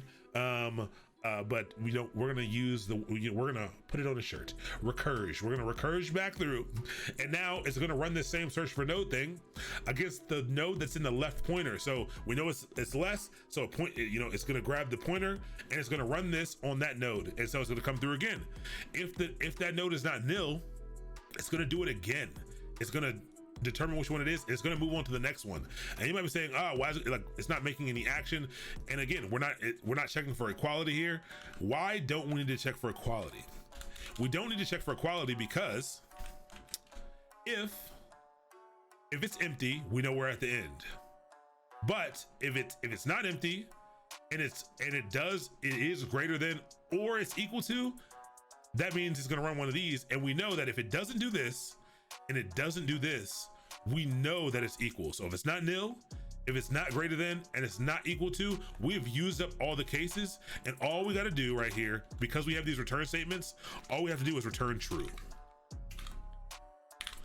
Okay, that's all we got to do. All we got to do is return true. Again, think about it for a second. We're checking for all the cases. If it's empty, go ahead and kick out false. Why? That means we made it to the very end of the tree, of the branch, the path that we can take through this tree. So this value that we're looking for is not in the tree. But if it's not empty and it's greater than, then we need to move to the next node. That means there's something there. It's not empty. Let's go ahead and move on and check there. So it's greater than, that means it's not equal to.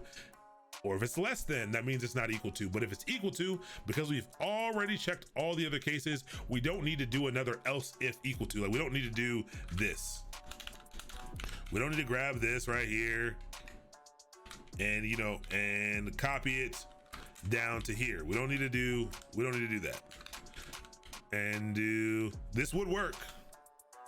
This would in fact work if we put the return true right here. I think it would work.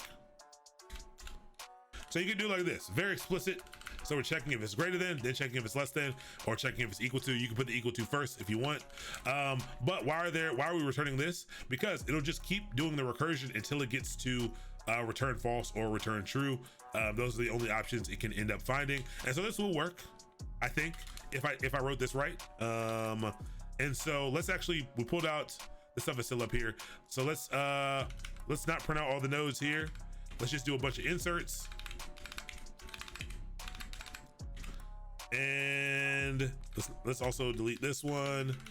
So we inserted a couple things in here, and let's see. Let's do an R node. Well, we got to print it out. Format.println R node dot search for node. And so first, let's look for the number 9. Let's see if the number 9 is in here. It's going to insert all these things. Let's see if the number 9 is in fact in this in here, and we should get a true or false value. Okay, so go over here. All right, so line 48, we wrote a lot of code there, or not a lot of code, but we wrote some code. Let's see, line 48, missing return at the end of function. Let's go ahead and check back over. Let's go to line 48 and see what we have. Missing return at end of function. Okay, so we can't do it this way. Well, I guess we could also do, well, it will be redundant. We need a return at the end of the function in case nothing matches here. If we had an else, I actually think this would work. So we don't need to check for equality. I think we have an else, it would work, maybe. I mean, I wouldn't do it this way anyway, but let's see. In my mind, this would work, but let's find out. And it does work. So we do get a true. At the very end, we get a true. And why does it work? Because this is, you know, it's a fall through. Everything has to match this, but you don't need that else because there's only returns before it. So if, you know, a return breaks out of the function, so for it to get here, for it to get here, then we just stick this here and it will work. And so 9 is in there, so we run it again. True, 9 is in there. We search for 9. Let's search for something else. Let's search for 200. Let's make sure we see that 200 is in here. So just make sure we get a second true. Now let's search for something that's not in here. Okay. Let's search for something like 12. All right, so hopefully this works. And now we get a false. Again, it ran through, it followed the only path necessary. You could add in as many of these numbers as you wanted. I mean, we can write a simple script, a function to add in as many numbers as we'd like. We could actually, you know, set up some random numbers if we wanted, but it will just go through and it'll, you know, do some very simple searching. Check for empty to let you know that you're at the end. Check for greater than, check for less than. If it's not either one of those, it has to be there. That means, you know, it didn't match any of these, it's got to be there. So this is a very basic implementation of, whoops, let's get over here, of a binary search tree. And so I will push this up to GitHub now. Let's remove all of the print statements and make sure it still runs. And let's add in some, whoa, excuse me. And I'll leave this in here for you all. And so I guess let's try searching for a couple different things. Let's yank, space. Let's search for 12. Let's search for 5. Let's search for 17. Let's search for a big number like this. All right, so this should come back. These are the numbers that are inside of the tree. 12 should come back as false. 5 should come back as true. 17 should come back as true because it's the first node. And 31,000 or 314,242 should come back as false. So, Eder, we are not doing that tonight. We are learning how to build a binary search tree in Golang. We basically just finished up over here. So we got false for the first thing. 12 is not in the tree. 5 is in the tree. 17 is in the tree, and 314,242 is not in the tree. So it is searching properly. I encourage you to take this code when I put it in GitHub right now, and I encourage you to mess around with it, add in as many nodes as you want, write yourself a little function to add the nodes if you want, and so you can do that. So you can break the whole if else into a function since it's the same as the insert. Let's see, you mean this? Yeah, you could. Yeah, you could. You could do that. Kinda. Well, no, you couldn't. You have to do a little bit of. You'd have to have a specific equals block that did the same thing. I don't know if you could actually. I would check it out, but I don't know. But how does the search for node knows how to run through the whole tree? Have I missed a line? It knows how to run through the whole tree because of this recursion. It knows how to do it because this is what happens. It takes the very first node is 17. That's the root node that we created. It's down here. It goes into the search for node method, and so says, hey, is the node empty? No, the node's not empty. Let's go ahead and check. It says, hey, is the node value greater than the number that we're searching for? So the node value 17, the number that we're searching for the first time is 5.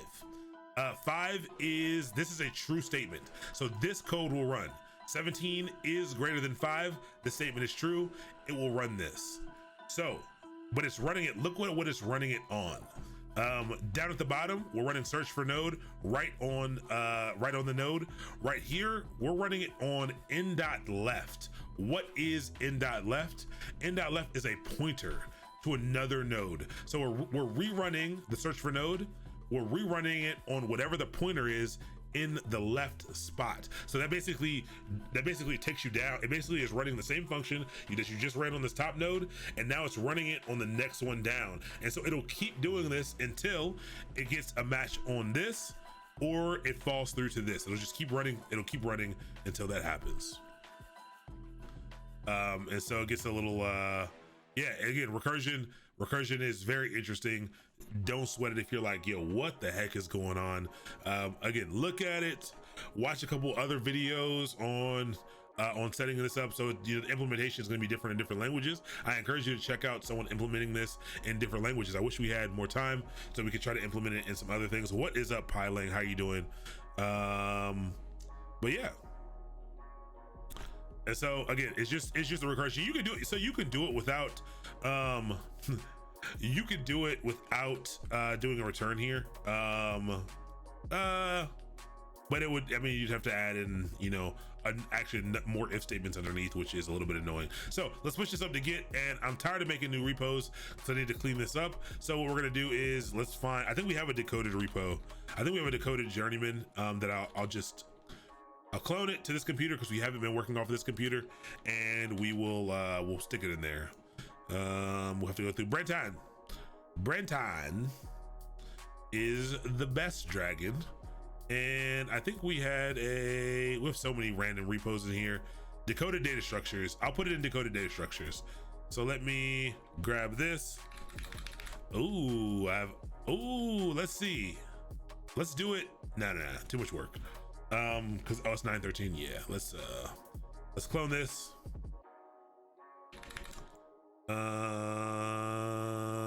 Let's save this.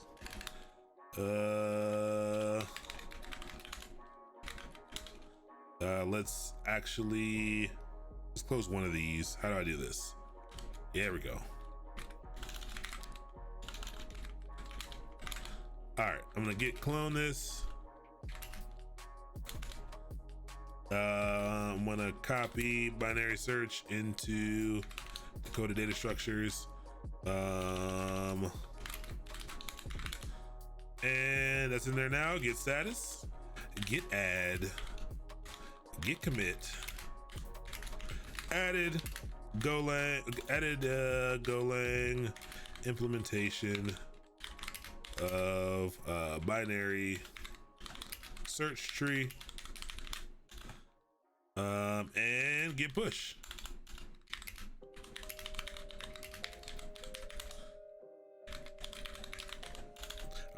This keyboard, I'm getting better at it. I'm sad that my old one's gone, but I am getting better at it.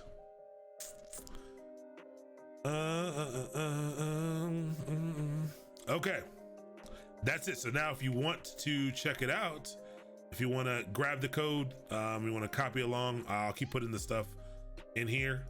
You can grab it from right here, and that code is right here. And you can check it out, see if you can optimize it. Again, play with it, have a little fun with it. What is up, Locked Muffin 99? It's good to have you. Thank you so much for the follow. But yeah, I appreciate it. I really do appreciate it. That it's really helping me keep going right now. Not because I want to stop. Like I love this. This is what we're doing. But everyone new to the channel, this is actually, tomorrow will be the end of my first month as a full, as my own boss, as an entrepreneur. So I do run a company called Mastermind. This is Mastermind Academy, always gonna be free. We're always gonna do some cool stuff on here. Mastermind Academy is getting a significant upgrade, very significant. So all the changes won't be in until the new year, but at the new year we're gonna be running way more boot camps, and we'll be covering way more topics, and they will be way more you can watch them just like now, like normal, but you will have all kinds of other options. There will be real quizzes and tests and things like there's gonna be so much. I tried to implement all this stuff on my own when I was still working. None of it ever worked out. It's a super time consuming process. Luckily, things will be pretty cool. So if you are, if you really want to take some time and go through some of these things, we're continuing down the same things. We're going to be doing some more in-depth cloud stuff. We're going to be doing web development. We're going to be doing the software course. We're going to be doing still doing the DevOps course and stuff. So we're going to be doing a lot of stuff, but there's going to be many more options to one, have something to show that you followed along with this thing. Also, the courses will be a little more structured. We'll still be able to have some fun, but because of the structure that we're going to have outside of it, it's going to make it a lot easier to do some cool stuff during it, and I'm pretty excited about it. Definitely pretty excited about it. But Mastermind is bigger than this. This is just one part of it. So very soon I'll have a place to collect your resumes, but the goal is to help people get jobs, man, help people navigate the industry, and also help companies build the pipelines into themselves. Like a lot of these, these companies you shouldn't have to go pay $17,000 to go learn how to code. I'm not saying that that's a bad option. If you have the money, great, but a lot of people don't. But these companies need us. These companies need engineers who can do all the cool things to change the world and to make them boatloads of money. I think that they should invest into this pipeline, and they should learn how to, how to build engineers. How do you give people the opportunity to grow into the roles that you need them in? And that's what we're going to try to figure out here. We're definitely going to figure that out. But I do appreciate all the kind words. Really does help. I'm going to keep teaching everything that I know. But again, I'm also going to get you all people some people for other things. I'm always going to be teaching here. Always going to be teaching. Mostly, for people who don't know, I'm more of I'm an infrastructure person. So I finished my career as a technical lead of a software team. But I actually, I'm a DevOps. I have a DevOps background. I have a systems background, cloud. All that stuff is my jam. That's the stuff I love the most. So I'll definitely focus on those courses, and then we'll have someone who's actually good at doing web development come teach you web development, and maybe the software stuff as well. And we'll all play some different things. We're gonna be doing some stuff around design, UX and UI design, and things like that as well. All the things that go into software delivery, we're gonna be covering as much of them as we can. Will there be a Dakota 7 video? So interestingly enough, I was gonna do it tomorrow, but I know that a lot of people are going to miss out on that. Here's what we're going to do is we're actually going to combine the 7th one into the 2 next week. So next week is this week was supposed to be searching, doing things for search. Next week is going to be sorting, and those are really intertwined. And so I've already found examples and tools to do, not tools, and problems to work through that is going to have us implement the searching after the sorting anyway. So that is what we will be doing next week. And again, then we're going to be diving into some of the more practical stuff with databases and things like that as well. So it should be pretty good. Yeah, that's the end of this week. We'll be back on Monday with pipelines. Pipelines is a it's a journey into software delivery, automation, and infrastructure. So that's more of the DevOps and SRE stuff. That was pretty exciting. That is, we're running through that as well. Next week with that, what are we doing next week? Just to let you know what's coming up on that as well. Journeys, pipelines. This one we're still doing infrastructure as code. So we started some infrastructure as code concepts. We will be doing basically all next week. We'll be writing Terraform and Ansible, probably exclusively, a little bit of Docker as well, all next week for that. And then we'll dive into a little bit more of the informational theory stuff and kind of workflows once we get a little bit farther past there. So that's it. Thank you so much for coming through. Thank you for all the raids tonight. Thank you everyone for all the interaction. Thank you everyone for the kind words. But who are we gonna go over and say hello to as we leave? Actually, I do need to check. I need to check is there any, Alt F4. I gotta head over to, yeah, whoa. That's loud. Yeah, we're gonna head over to the Alt F4. Pretty dope. People who came for Go. This dude is very, very smart. And he did build some really cool stuff. Actually, we'll still head over. He's streaming Sea of Thieves. He's not coding tonight, but I do want to give you a chance to follow him. He does really cool stuff, building some really, really cool stuff. Does stuff in TypeScript, all kinds of stuff. But it's pretty interesting. I hopped in one day, he was building a tool. He was like, yeah, I'm just doing this like container orchestrator thing. I'm like, man, that's nuts. Like you're just doing big things in your spare time. So it's pretty interesting. So we're gonna head over, say hello, and I hope to see you all back here next week. So let's get the countdown going. And 1 second, stream. All right, did I type it right? I did. We're gonna get out of here in 10, 9, 8, 7, 6, 5, 4, 3, 2, 1. Everyone have a great weekend. Go get some food, go relax with your family and your friends, get your learning on, whatever you need to do, but just make sure you take control of the weekend, and I'll see you back here next week. Peace out. Let's go.